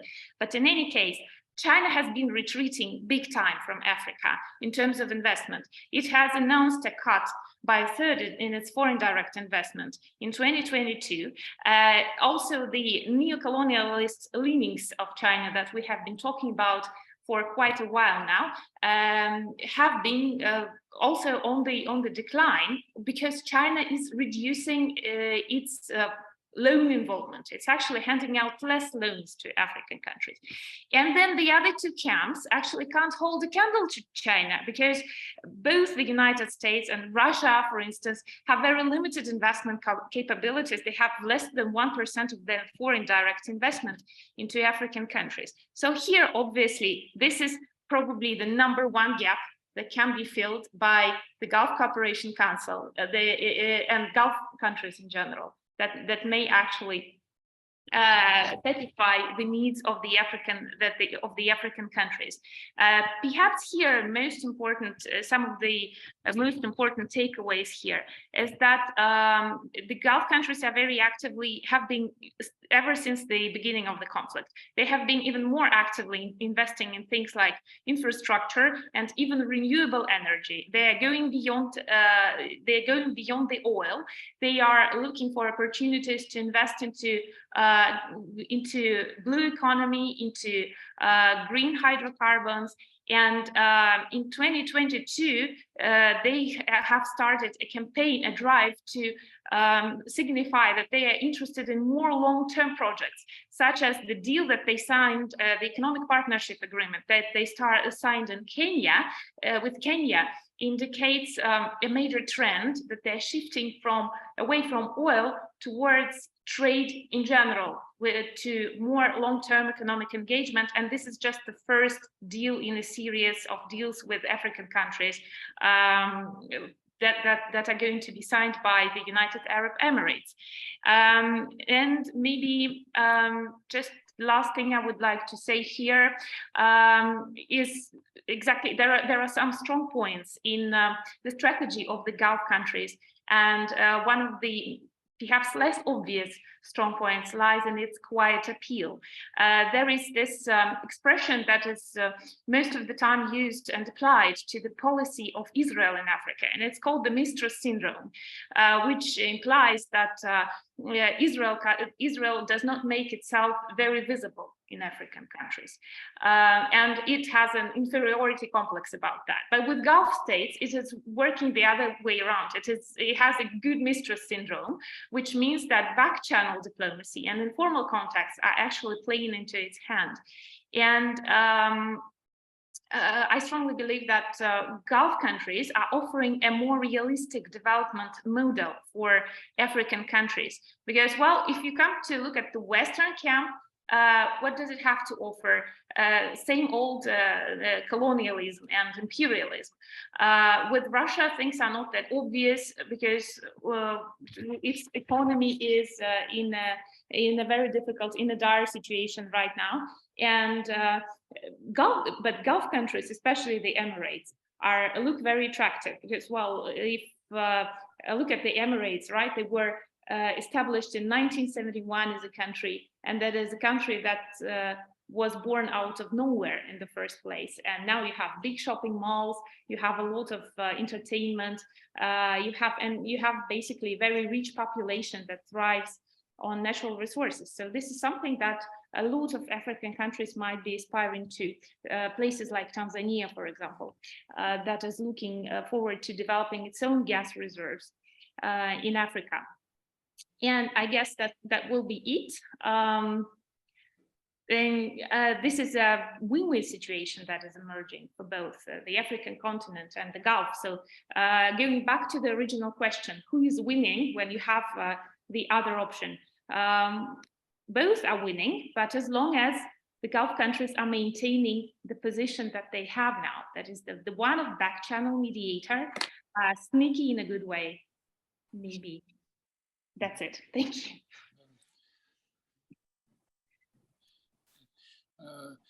Thank you very much. It was really fascinating, and I especially appreciated your formal logic.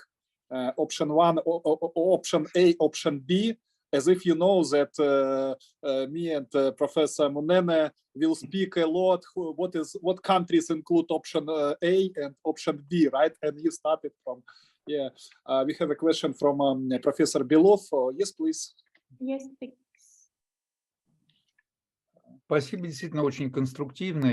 Thank you very much. Really very constructive. It helps to think a lot about the topics. But nevertheless, my question is a bit more about general way. You say that the Emirates and other Persian Gulf countries, they suggest some attractive model of development, which, as you suppose, according to your presentation, is understood by African countries. Not all of them, but how much Islamic this model is when it enters to Africa? That's the question. Thank you.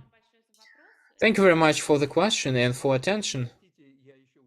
Sorry, let me clarify. Is there any other mottos or words which, if that's not Islamic, but well, you know, it's difficult to say that this is model which they suggest, because it's not a soft power of the classical view.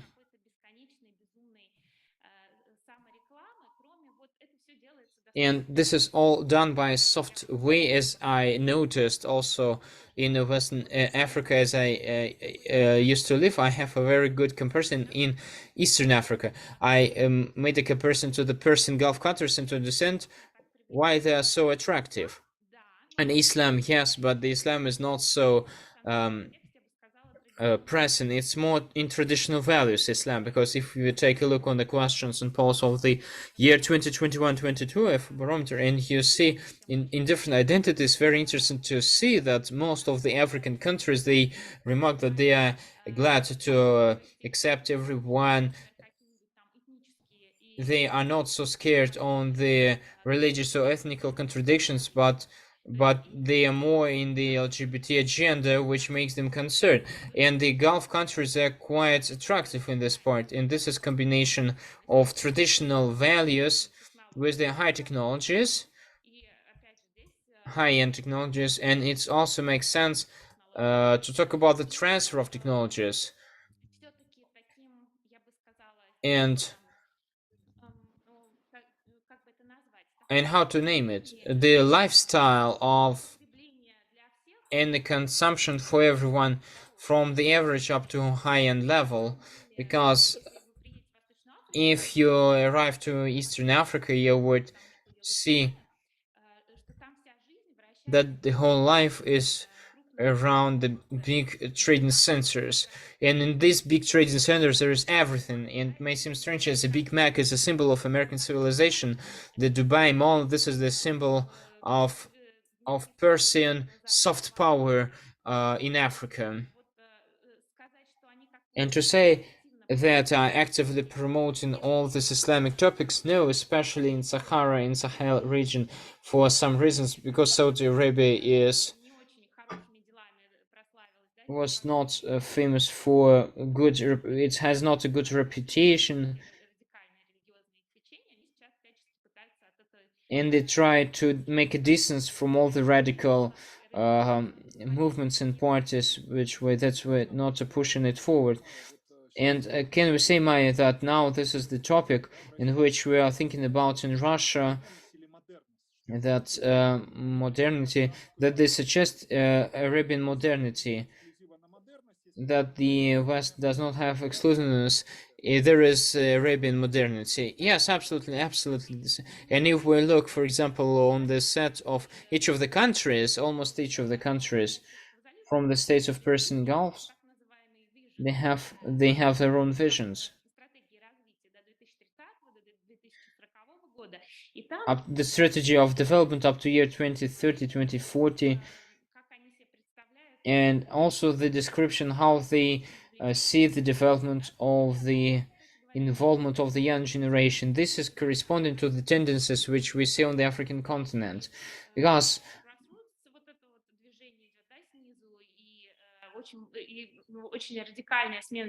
and this is radical change of the activity.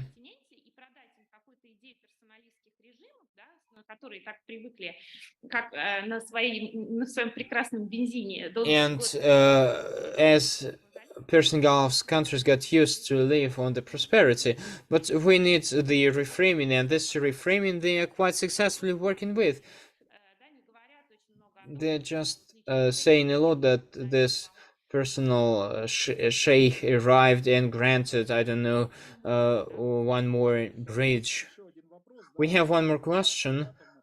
Mara, please, your question. Yes, many thanks. Maya, thank you very much for your presentation and for your vision of the future interaction of the Persian Gulf countries and African. Professor Belov just has taken out of the tip of my tongue on the religious factor and the influence of the religious factor on the interaction with the countries around. I just want to make a small remark. Kazakhstan, Central Asian and European country, but the recent several years, it is powerfully and very remarkably has fall under the, I cannot call that deep, but involvement in Islamic and religious study, but we are making work with this background, and I have already told that the Kingdom of Saudi Arabia and Emirates, they were priorities number one among the Persian Gulf countries, and also turned to our direction, and the relations are mainly solved with the religious factor. And you know how many in Almaty, in Astana, at the present moment are present Muslim churches, and there is the biggest mosque in Eurasia in Astana. Once again, this all is on the money and financing of the Kingdom of Saudi Arabia. And why it is so remarkable? Because there is a masses of girls, of women, of families now. They don't go to traditional Kazakhstan clothes.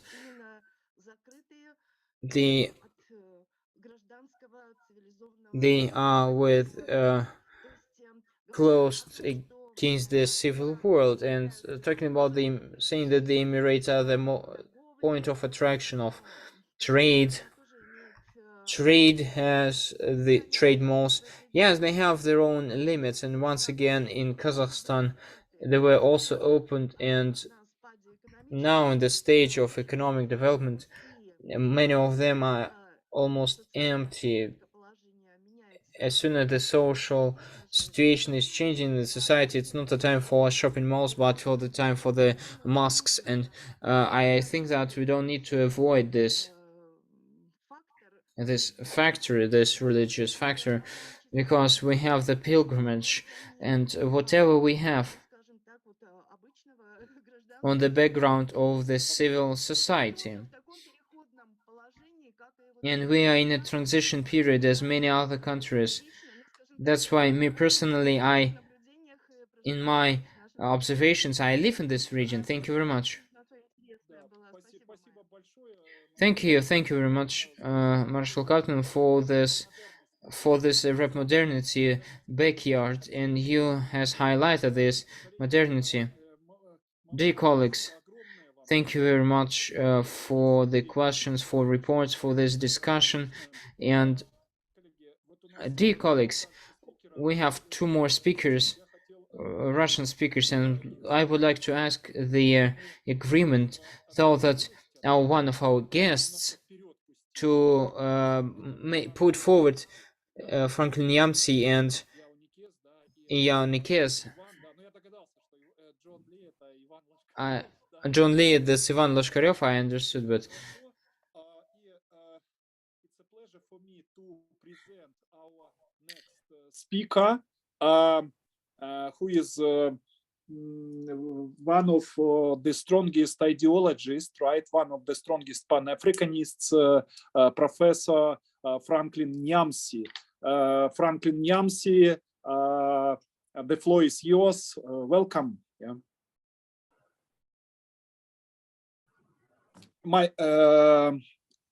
Please unmute.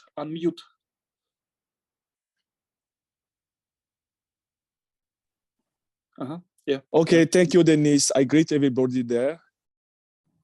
Thank you.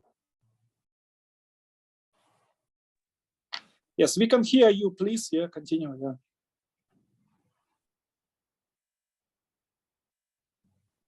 We have some problems with communication, right?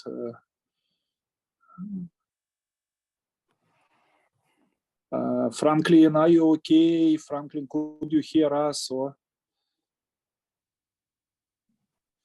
I guess the network is not very good, right? That is a problem.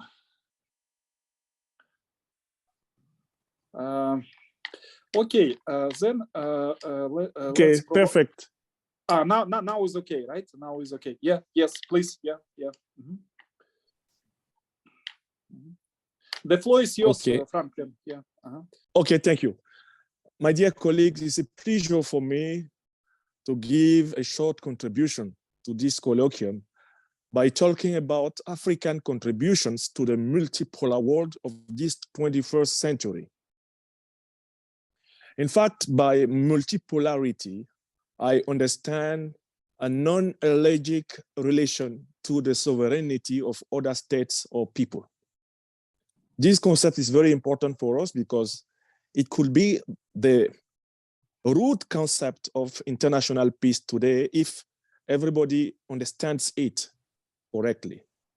For me, as an African intellectual, also involved in teaching and learning Western philosophy as African philosophy and other philosophies, the African contribution to the multipolarity of our world in this 21st century could be given on four main domains. The first is bringing something in this world to the renewal of the tradition of Ma'at, which is a very important philosophical concept in Africa, meaning truth, justice, solidarity, harmony. Secondly, Africa could bring something in the multipolarity thought to its ecological economy conception.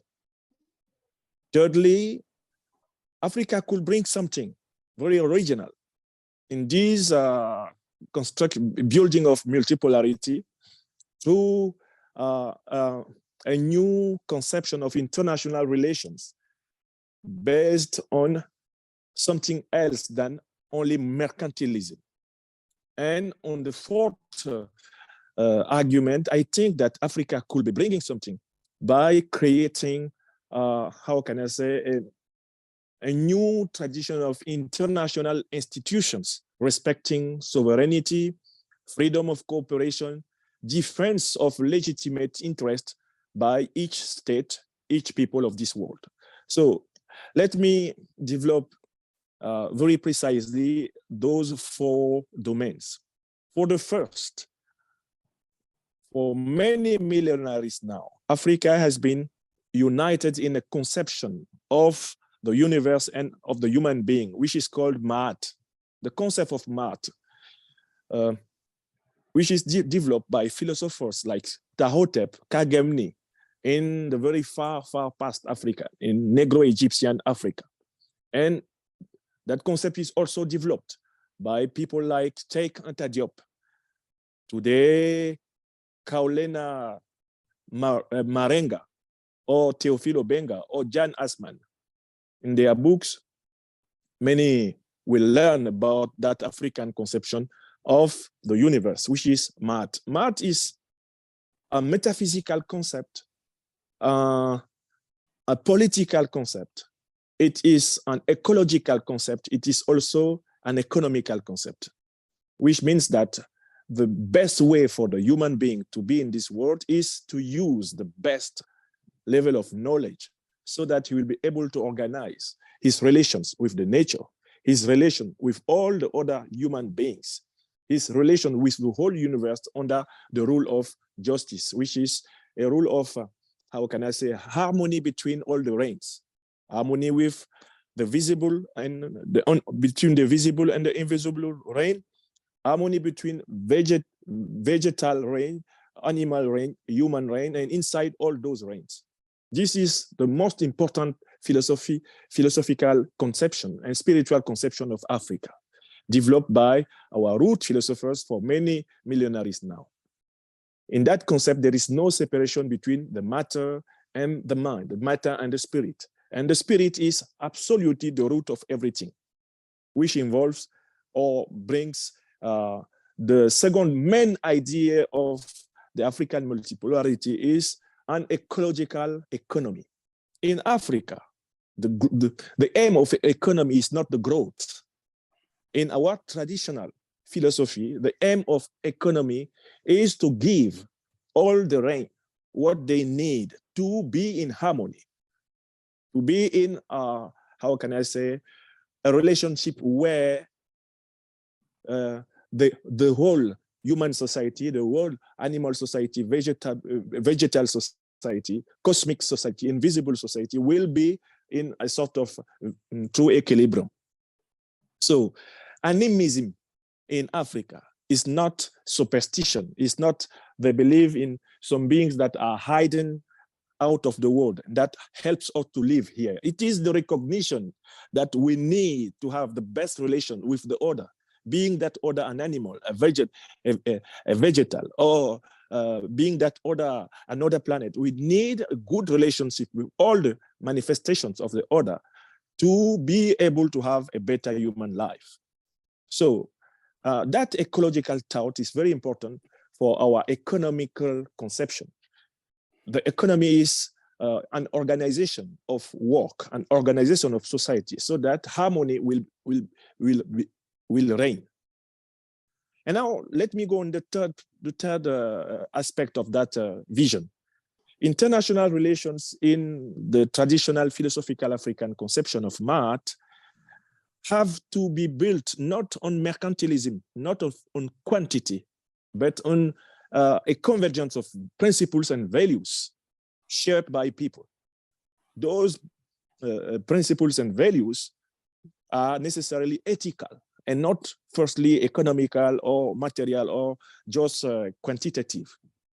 That is why for Africans today, there is no international relationship thinkable with nations or states that have never recognized the crime of slave trade, the crime of colonization, the crime of neocolonialism, the crime of imperialism and despotism. There is no new African international relations with states and powers that do not recognize those four tragedies as negative values that cannot be involved in building new international relations. That is why, naturally, Africa is open to its Pan-Africanist conception to all the countries of the world who contributed against anti-slavery, who contributed against colonialism, and who particularly helped Africa to emancipate itself against colonial powers, neo-colonial powers, and imperialist power. And then we can go to the fourth. We need to create new multipolar, how can I say, institutions on the social field, the cultural field, the economical field, and the political field. In those institutions, I think we have three principles who are now shared by many African thinkers and politicians and elites.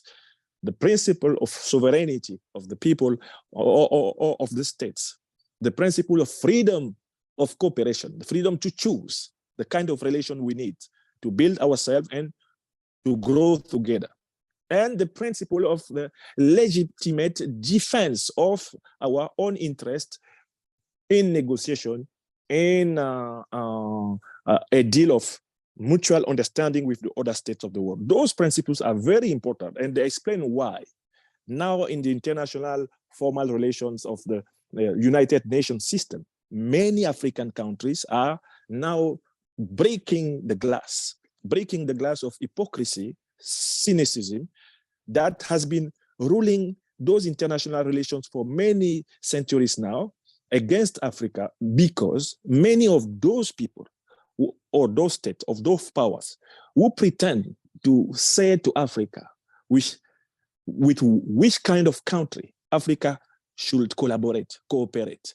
Many of those powers are precisely those powers who never accepted to do their aggiornamento about their participation to slave trade against African people, to colonization and all the tragedies, genocide, ethnocides against Africa, to neo-colonialization, and to helping some of the worst dictators of African history. So math is, for me, the aim and the paradigm of African politics, because that conception is rooted in the way the African being understands himself. This is, how can I say, a schematic or a holistic approach of the vision of African multipolarity rooted in our own tradition. Thank you. Thank you very much, Professor Nyamsi.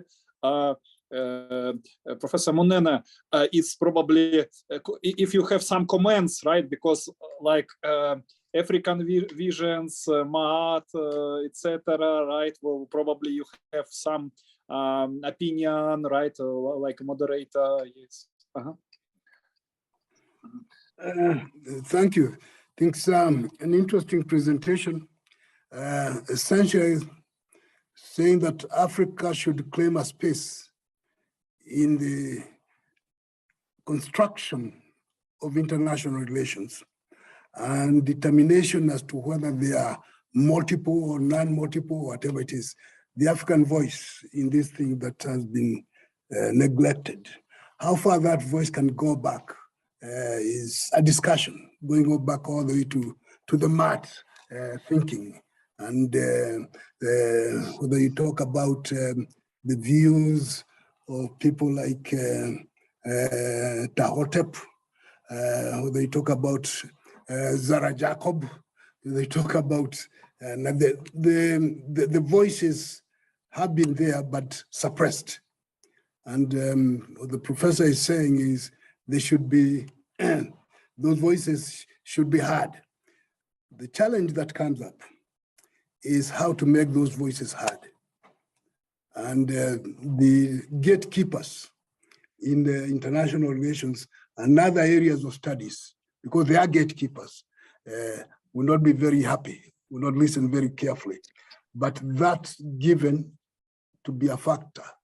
There's no reason why the pressure should not be there to open the gate, so that the impression that opinions or ideas or decisions on what is or is not can only come from some other place and not Africa, that one to be discarded very much. It is part of that continued decolonization of the mind and of attitudes. But then the main thing comes from the Africans themselves. They are the ones who have to do the fighting, because the gatekeepers will keep the gates as closed as possible from the way we see it. In fact, it goes back to that debate we've had for some time. Who interprets, who decides for Africa? What is right or what's wrong?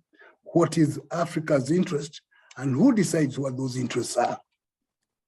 And when you come to that debate, then it becomes very interesting, because earlier as we were listening to the discussion as to why Africans have not jumped fully into the problem in Ukraine. They say, what's this? Because they find out where is our interest in this thing. And when they compare the arguments on both sides, they say, now, this is very interesting. Somebody complaining, why are you not with us? Why are you not?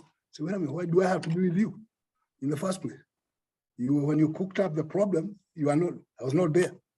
And now you want me to be part of that problem?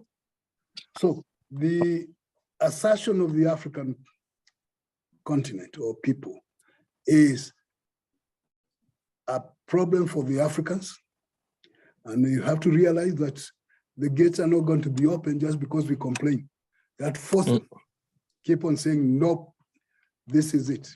So, and that is why we are talking about earlier about the realignment that's going on and what the African continent needs to do to be part of that, to create its own niche and not wait to be given a place by anyone, because they are not going to give.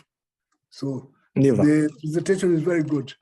to that extent that there is a basis on which Africa can assert itself. And whether people want it or not is not the issue, but it has to assert itself. So that would be my comment to the professor.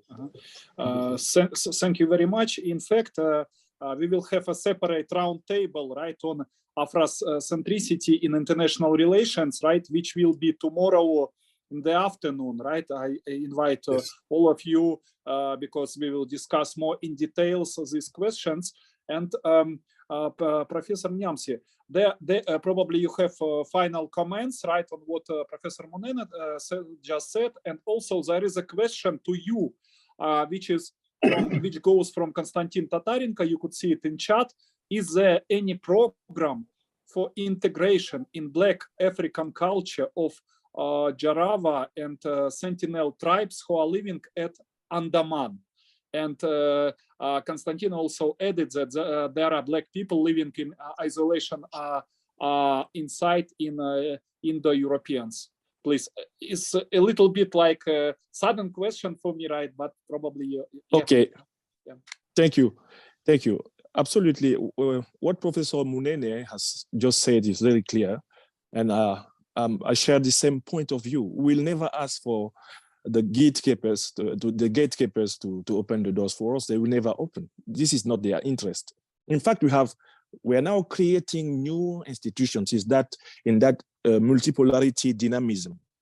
And there is something new in Africa, is that knowledge is no more controlled by the old colonial masters, notably through the cybernetical revolution. We can educate our people by direct mass media, and notably by internet. We can educate and discourse. We can raise the African minds, young minds, without transition, without any kind of permission given by the colonial of the despotic masters in Africa. This is the first structural detail which opens a new window for African emancipation, is that it is possible now to communicate, to share knowledge, to discuss, and to mobilize people without using the traditional institutional ways, which are controlled by many colonial masters and many of their despotic servants to Africa. The second thing to say is, in fact, Africa has to get out from the mythology of democracy, Western democracy. For many decades, for many African intellectuals, political elites, it was said that the goal of all humanity was to resemble to the Western democracy, to go through the path of history so that, like the Western system is the goal of all humanity, and Africa has to become democratical to be fully human. This is false. When we look the root tradition of math, which precedes by many millenaries the conception of Western democracy, Africa has to go to mathocracy, not to democracy. You have to refuse all paradigms given by the Western domination, the Western hegemony to Africa, like goals. They are not our goals. They are the goals of Western powers. Democracy is not the goal of Africa. The goal of Africa is realizing its own civilization, its own mathocracy, that ecological, spiritual, and multipolar conception of human relation with the universe and with the other human. So in fact, we are in a multiple fight and many fronts. And one of those fronts is to create new institutions so that we'll be able to re-dynamize our people. And for me, as a traditional teacher, this cybernetic revolution has brought a very serious possibility of work with people. Now I can talk to 100,000 of Africans at every time. I can teach to many more Africans than I was able to do it in the past century. I call all African intellectuals, being them academicians or not, all African leaders, to explore all the possibility to create institutions of political education out of the system like it is controlled now, but because the system will promote democracy. And in Africa, we need meritocracy, which is rooted in our deepest understanding of human civilization. Thank you.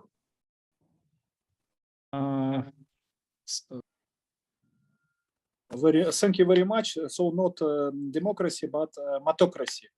That is it. Yeah.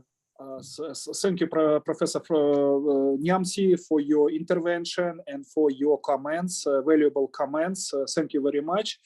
We go further on. Professor, is your turn, right? We go to the program, right? Yeah, okay. Thank you very much for that presentation. Now we need to hear something about Russia as a security provider to Africa. And that's by Professor Evan Loshkaryov. And he's with Mogimo University, Institute of International Studies. Professor, it's your floor. Hi. Thank you for that grateful announcement. Thank you to all organizers who convened that spectacular meeting and for the discussions we have had. Я отдельно хочу выразить благодарность. I would like to say separately thank you to our Russian-speaking participants, because I think that it's just for the first time that I can see that we really managed to go out of the soft power that we have been discussing for the recent 15 years, because we're just discussing it and saying that, okay, is it work, does it work or does it not work? And for me, as the person who works with the theory of international relations, it's very important, because we have a lot of types of power that state ignored, and we really ignored international cooperation. So this discussion of the structural power that we had, it's very important from the point of view of our maybe productive turn to another place. We've been discussing the soft power for too long. I think that it will bring us to nowhere, especially regarding the background that no soft power can work against the hard power. So I will try to be very short, because I can see that we are already 20 minutes late according to the program. So the main statement of my report is very simple. Unfortunately, because we don't have enough resources, and Russian foreign policy cannot compete fully with such powers as China, as India on the African continent. But I think that it will be also very difficult to compete with the Arabian Emirates. We cannot have the full competition with them, because the volume of the investment to the Eastern Africa by the Arabian Emirates and the Western one, they have very high numbers that is much higher than what Russia does. We can imagine how big is the economy of Arabian Emirates and Russia. So our way is a little bit different. We cannot compete with spending resources, and we can do it another way. I think that in Guinea we had a very good example when there was the strike there, and the president then was not a president anymore, and people thought if Guinea will stay to be our friend at the international world, or it will not happen. But we had very good connections, not only economic connections, but also not only mining connections, but also other types of connections, military and political connections. So we managed to have very productive dialogue with Guinea. So this index of the density of our connections, inter-industrial connections, and some overlapping of military connections and economic connections, this is our way when we can then bring together the economic relations and security relations. In this sense, it's very important for Russia to become the provider of the security, how it is called by the Western theoretic scientists. So we were already the providers in the Soviet period, and during that time our model was based on some very simple things. We were on the territory where we helped to protect our security, and we exported our economic model.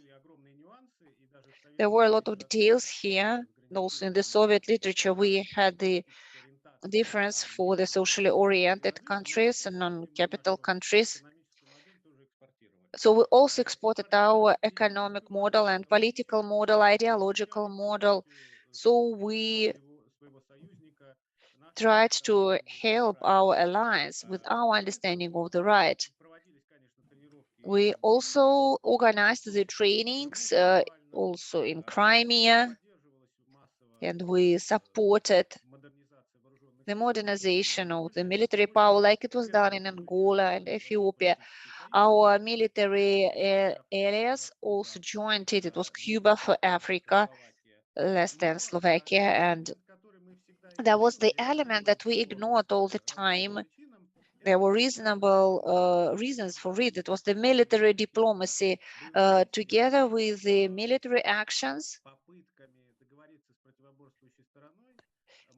Instead of trying to get in touch with another party, we tried to continue the discussions. During the Cold War, it was not possible because the Western part was our opposite part, but the model that started to be founded in 2017-18, we tried something in Libya, and we tried something in Sudan, and also we tried something in the Central African Republic. So I think it's more optimum, and it's in the process of formation. Why is it important? We don't always start our presence on the territory where we have military presence. Sometimes with the help of education and military councils, training on site. Not that African military people come to our territory, no, but on site. We try to train them in 2018. We trained officers of the army, and we have now 6-month courses. I think it's a very good trend. We invest into capacity building, and we try to train the local security authorities how to provide the securities on spot. And we also have the military technological cooperation, but before it was free of charge. Now we try to get some profit for it. It's profitable for local players because usually we make discounts, and we are able to work with delayed payments in comparison with some big weapon giants of the West. We are ready to do a lot to provide our partners with cheap and working weapons. Now we also can see the turn. Before we brought mostly tanks and helicopters, anti-missile complexes, but now we have a new trend, and radio electronical means are of high demands. Maybe some search of mines, mine devices. I think it's much more important because the Western media try to show that we try to burn the conflict and send the weapon to the territories, but the structure is now being changed. It's not only good for big fight. It's more a question of everyday security, demining, and maybe fight with some terror groups who are on jeeps somewhere in the desert. Today they're in Mali, and tomorrow they're in Niger, and then they're in another place. So this turn to the interests of our African partners is very important development of our model. What is also important, we now deal with the military diplomacy. Our advisors in Mali, they work with the opposite groups and they try to persuade, they try to, in Central African Republic, for example, they try to maybe not to capture some groups, but to neutralize the groups in a political sense. So to get rid of some reasons why they are so indignant, it can be somehow connected with some arguments about some wells, some fields. So our people try to understand what happens, but not always successfully, but still they try. And so we practiced our model with the help of the security in Mali, and maybe it will be also in Burkina Faso, maybe in Equatorial Guinea, according to the latest trends. So we will offer something to other countries of the continent during conference, and there are a lot of conflicts and difficult situations on the continent, about 95 conflicts that are hot, with fight, with shooting, with victims. They happen in Africa. And this is really a lot. Of course, not all these conflicts are intense. Sometimes we have very few victims, but still, the life of any person is very valuable, and the position of Russia was always the same. For example, our representative spoke about this at the Council of Security. Okay, Denis, I will finish. I need to make some conclusion. What is also very important? We spoke about peacemaking, and Russia is not very active here in UN. It's enough to have a look at the map. So the main conflicts, except for Kogalevsky, who tried to regulate for 20 years, but it doesn't help. It happens without UN peacemaking. That's why we have less than 100 people. We try to offer our own variant for different hotspots and that can solve their problems quite fast, not to go to this escalation of conflicts or the tension. So this is our individualistic model that gives more result than many UN models. What do we have to do in the future? I think that we have the opportunity for two things: cooperation with our friends. We have also some program together with Belarus. For example, the Center of the Repairment of Soviet Technique is the workshop in Sudan. That's how we work now. So that's why it's evident we have our areas and it's necessary to use them. There is one more important thing. It's necessary, and we speak a lot now at our university about it. It's necessary to have more African specialists, because those mediators who also deal with the military diplomacy, we cannot take them out of nowhere. There should be people who know the country, who speak the language and should know some specific things. You cannot learn them in 2 months. You need time for it. So these perspectives are very important now. So we will discuss them during our summit, but we think that our model of security providing is good and we should improve it. Thank you.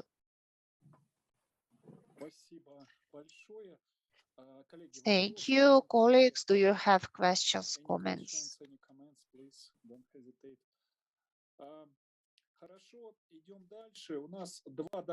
Okay, let's move on. We have 2 reports and we need to give at least 2-3 minutes for the discussion, and we will offer, maybe we can cut a little bit our reports. They should be not more than 10 minutes long, because we need to finish at 1:30 p.m. For those who go to the university for the second session, they need time to reach it. So thank you for your report. It was very conceptual, and I agree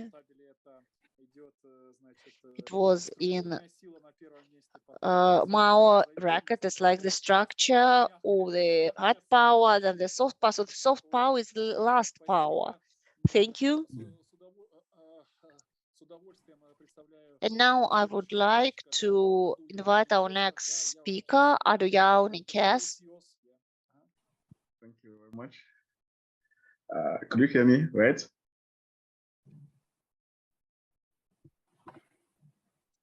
Do you hear me?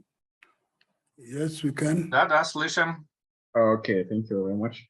I will be very short, as Professor Denis A said.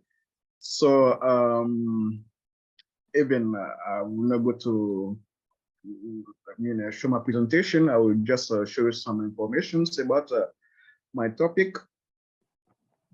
And the topic, as you know, is about lessons of the Ukrainian crisis in the context of the conflict management in Africa.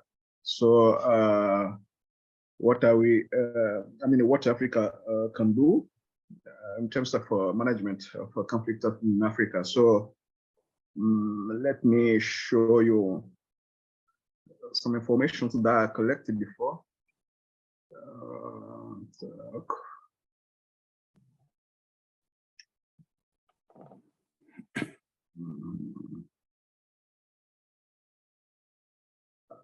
Could you see that? Yeah?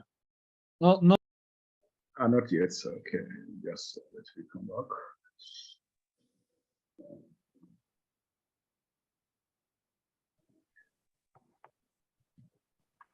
Okay, and now?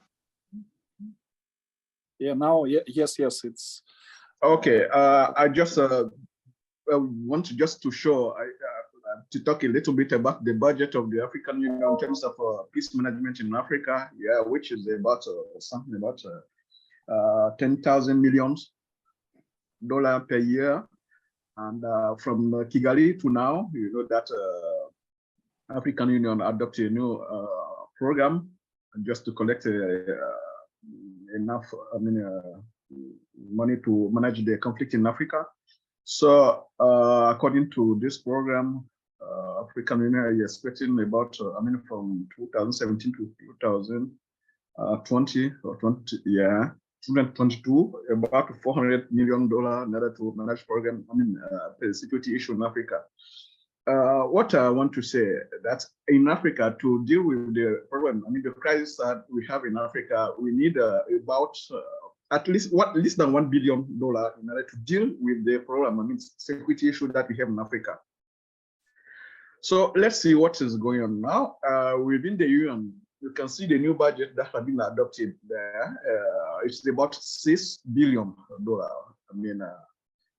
You can see here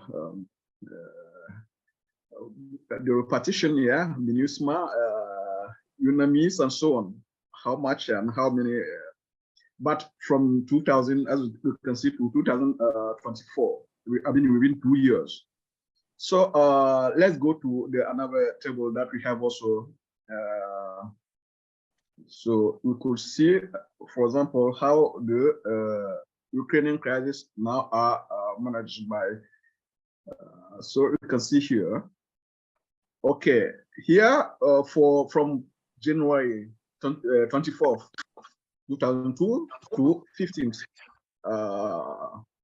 of January 2023, we can see, for example, how much United States of America grant to Ukraine in terms of financial and military support, $73 billion. So you can see the second is about the EU, European Union, 35 billion euro. You can see UK, France, and so on. What does it mean?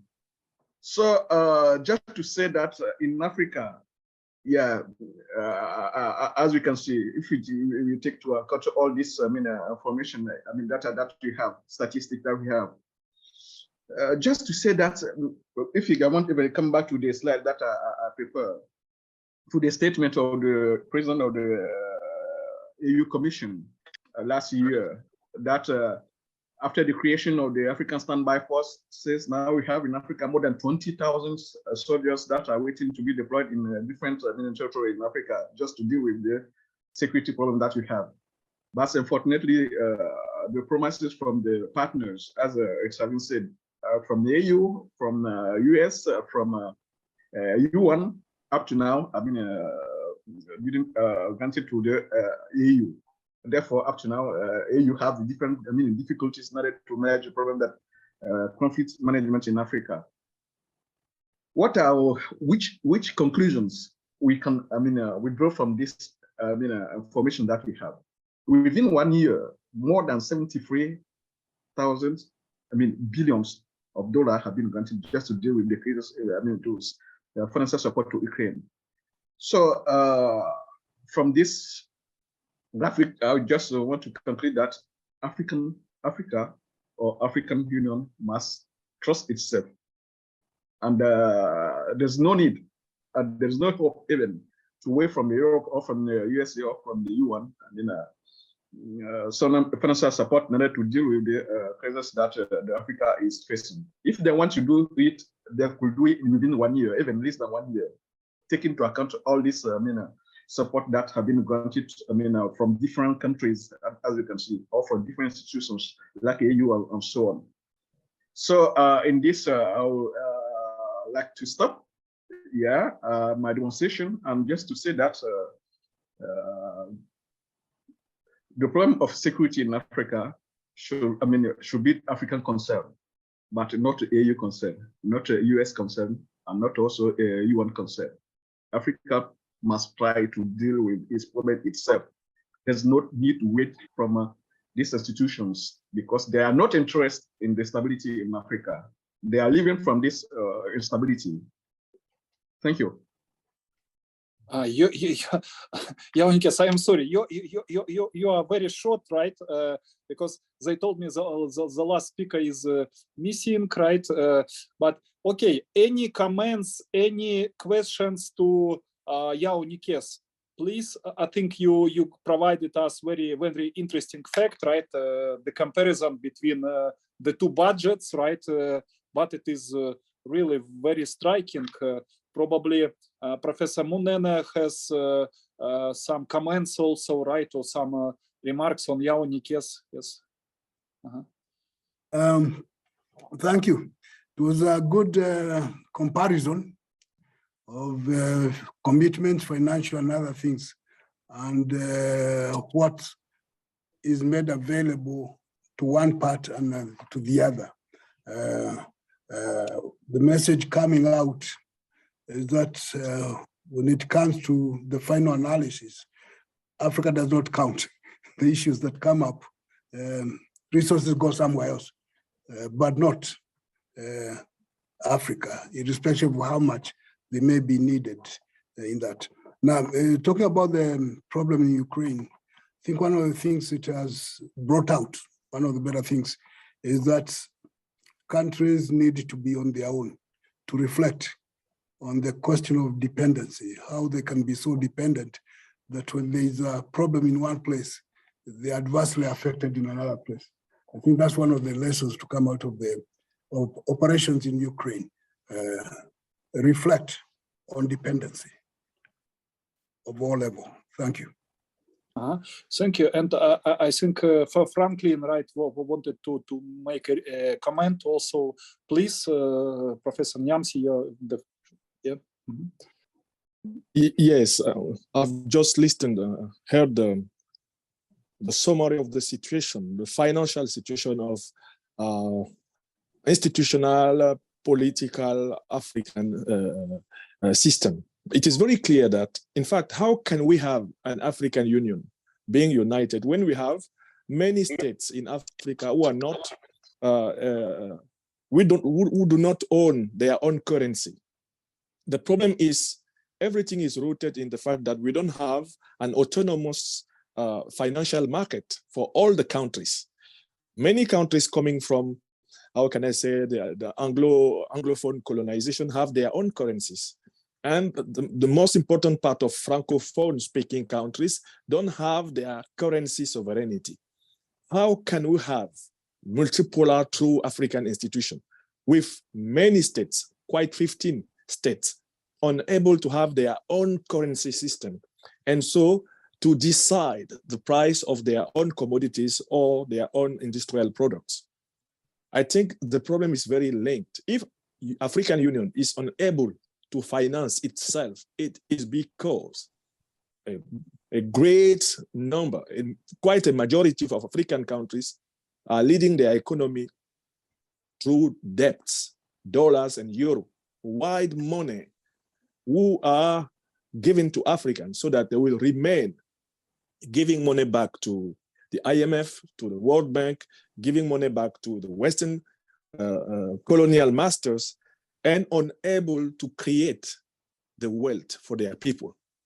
And this is the system that we have to break down, to put down.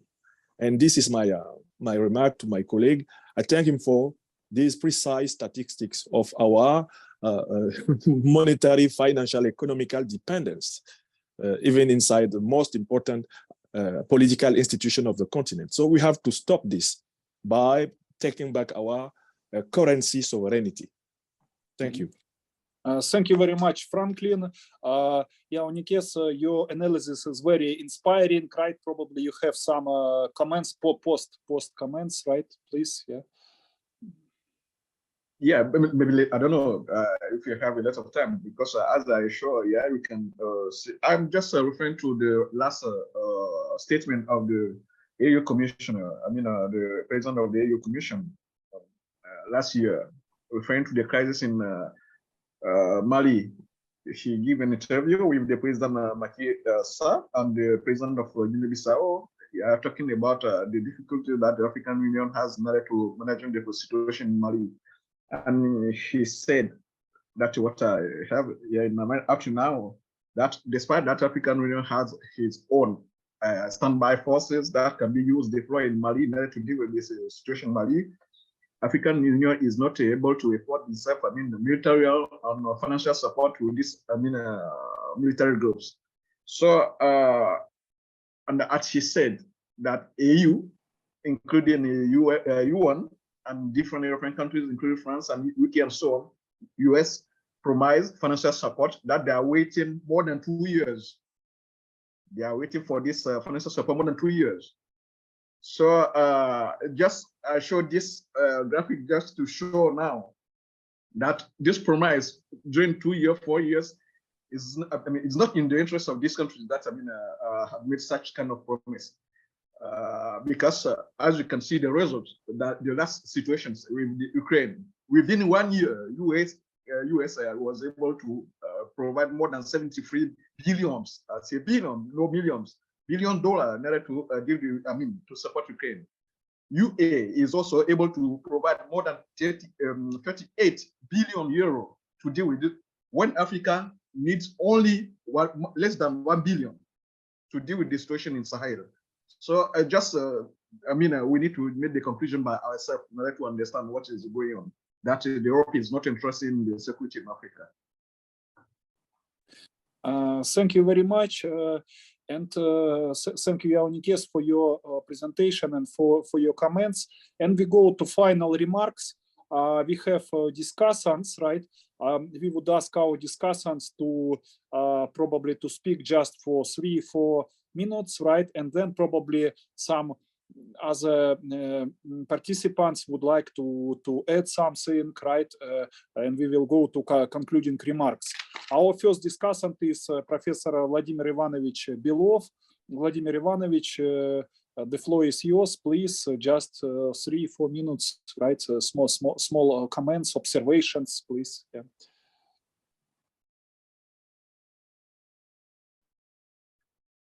Большое спасибо. Очень насыщенная повестка дня нашей конференции. Thank you very much. Very rich agenda of our conference as usual. That's why I welcome all the presenters and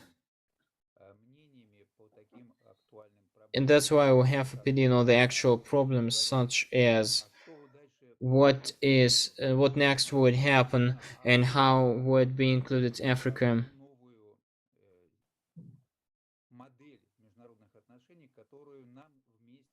and this new international model, how Africa would join this in this model which we would develop all together.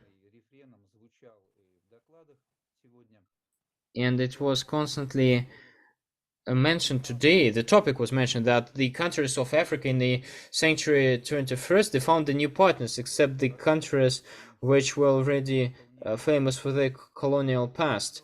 And these partners, mainly the new players like China, Persian Gulf countries, these are countries of ASEAN, Russian Federation, and this is symptomatic that there is enlargement of diplomatic circle of African countries, new partners, which are not traditional for the African continent, unless it's Russia as the successor of the Soviet Union. And the start of the new agenda, the structuring of international relations, new systematic, with a participation on the continent, considering the global status of India and Russia, and the new powerful play of the Middle East, I think that it helps to hope for the fruitful unification of the efforts of all the African countries whose Eurasian initiatives.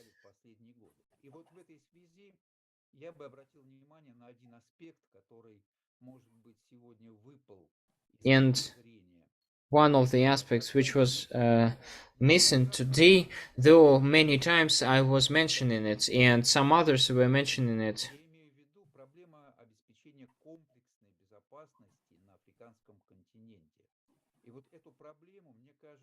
надо расширять, надо видеть, и правильно сегодня подчеркивали, что не только тяжелые вооружения, но вот разминирование и другие сюжеты, то есть расширяется. And there is enlargement.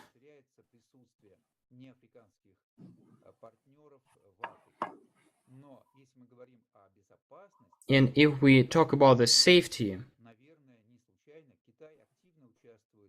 and the China is actively participating, making the concept of the Silk Way, and actively participating in the Green Wall project in the south of Sahara, and Emirates and Saudi Arabia are implementing the project of the smart cities, the famous project Mukab in Saudi Arabia, and these projects and hotel business and tourist business.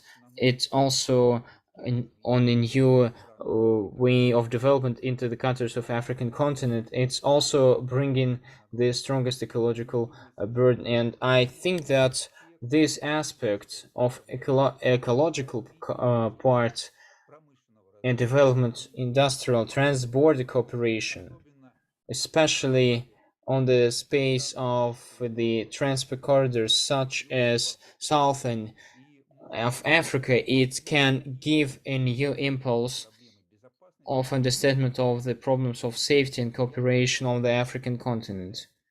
I would name it the safety, and in the world of Islam, there is a good translation for Rabin to hit, and this is what I wanted to add. Thank you very much. Thank you very much, Vladimir, and as the part of discussion, there was Sergey Mazov. Да, есть ли у нас Сергей Васильевич сегодня, да? The question is, do we have Sergey Mazov today with us? I cannot find him. So let's move to the next person. This is Leila Rustamova. And Leila, for you, it's also on the soft power, but maybe your comments on this part, on the present section, please, we would be glad for your remark. 3-4 minutes, the floor is yours.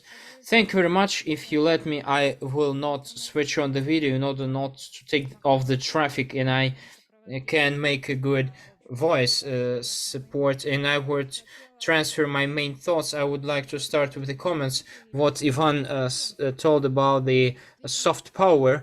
Yeah, in Russia would pay attention to the concept, but it doesn't mean that the problem which is less significant. On contrary, it has a very big significant role, because now we can see on the example of the Ukrainian conflict that there are big resources are thrown in order to convince the international community that in this conflict it should be supported only Ukraine, not Russia, and institutes and resources, international festivals, and all the tool, and even the fairy books, all the tools which are definitely are playing for the Ukraine, not for Russia. And to some extent this happens because the lack of resources of the soft power.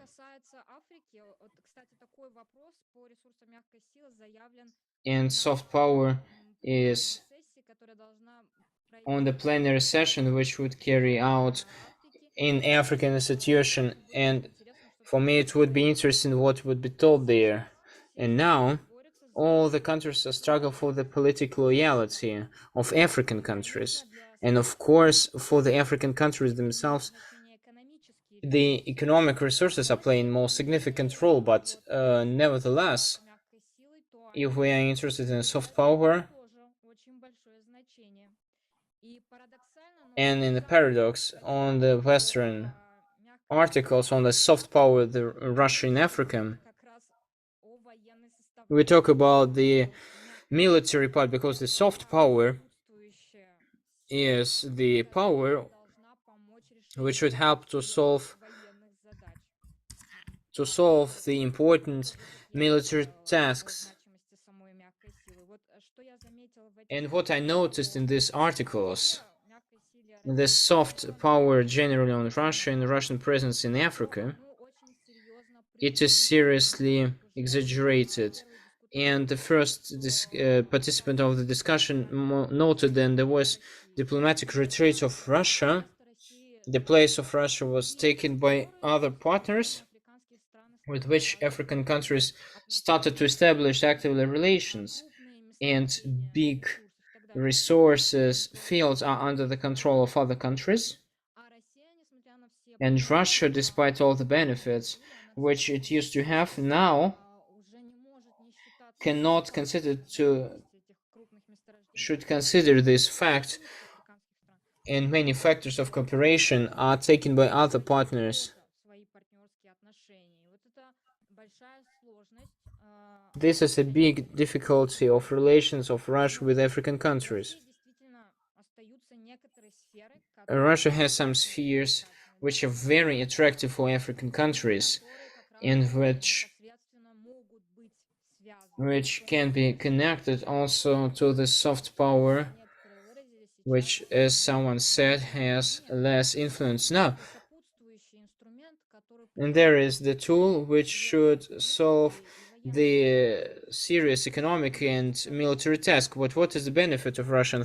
I'm sorry that I couldn't make the report on the conflict in the Central African Republic.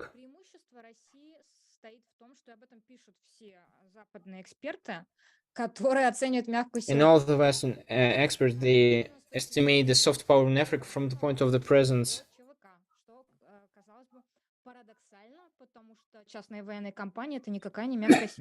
Because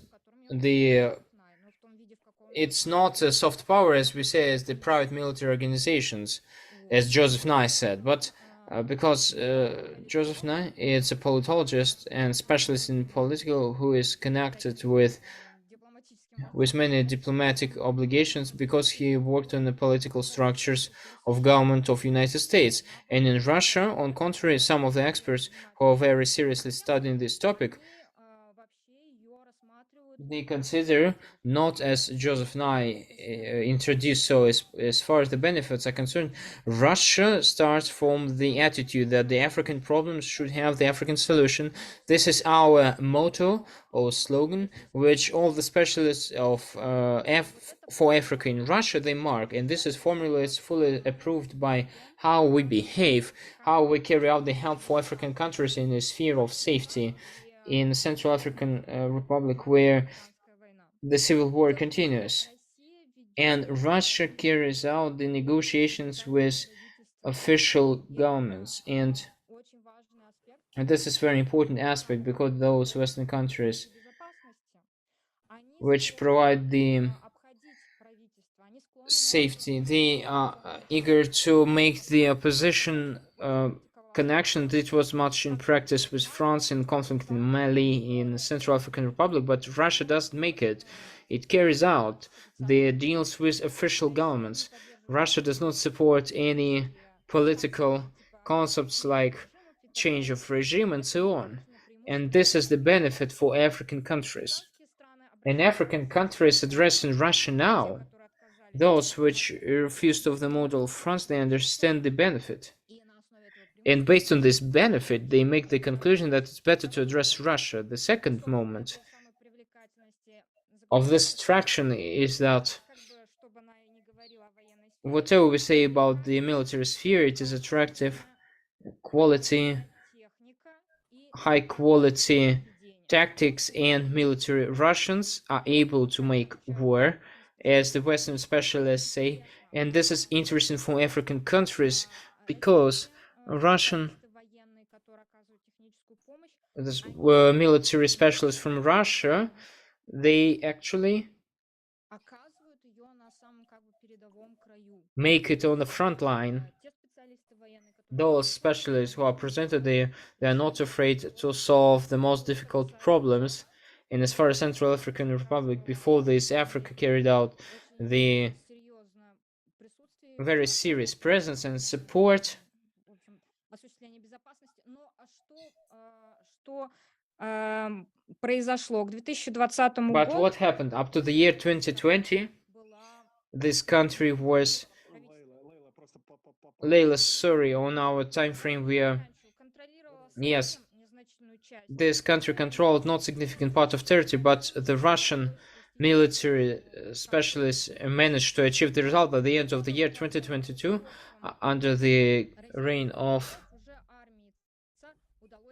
instructors of the Central African country, managed to cover 70%. The French servicemen could not make it, who tried to push the political regulation project, which was not supported by the government of Central African Republic, and that led to the fact that Russian model of interaction in the sphere of safety became more and more popular in some other African countries like Burkina Faso. They also decided to use the Russian support, and not only in military sphere we should establish the interaction with the African countries. In the sphere of education we are not so significantly introduced, but our political government understand how it is important. That's why, as I know, for African students for the year 2023-2024, the quotas was all 4.7 thousand students. Sorry, thank you very much. Thank you. And to the phrase of Ivan, the Leila includes the soft power as the military companies, and that's why here soft power в Африке, они начинают с этого. Они освещают российские так называемые... It is highlighted by the Russian private companies. Yes, thank you very much. Dear colleagues, just 1-2 minutes. Just raise your hand. Well, I should say that, dear colleagues, let's finish. I think that we did quite well. Sorry that with Professor Munene we are not good moderators, unfortunately. We almost half an hour. And I think that that time was helpful. We touched serious moments. And the section starts in Institute of Africa on Russian-African relations.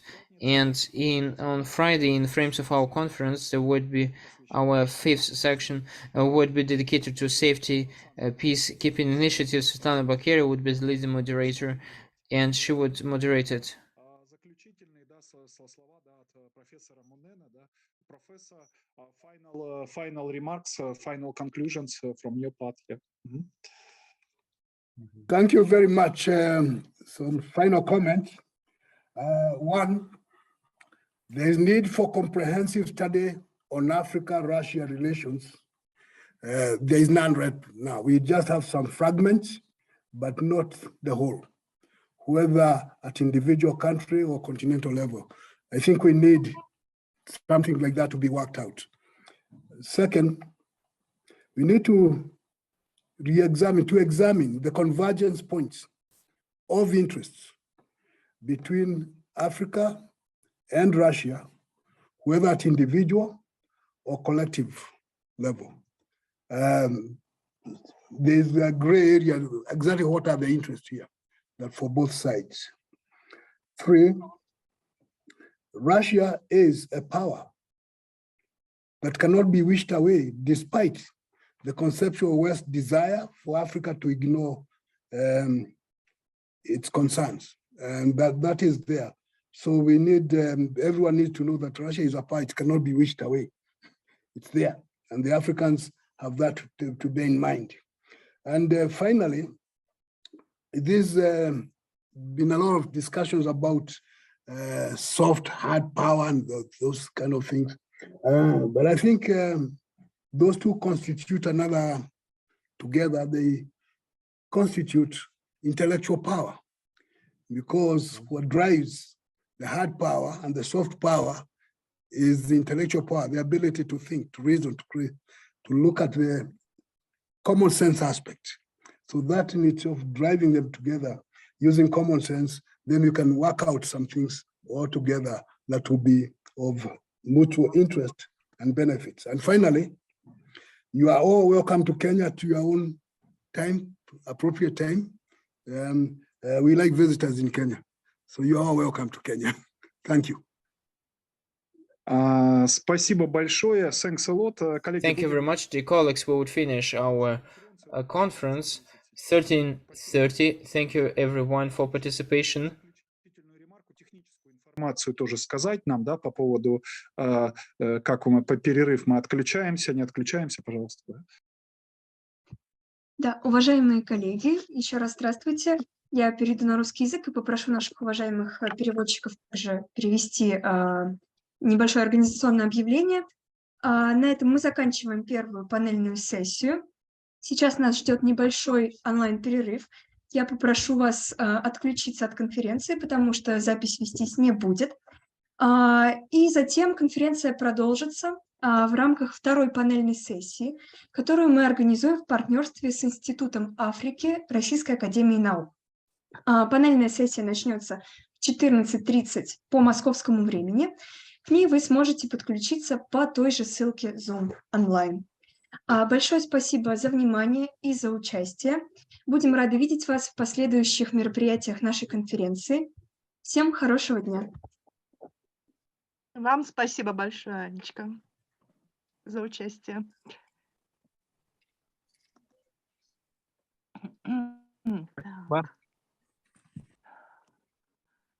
Bye.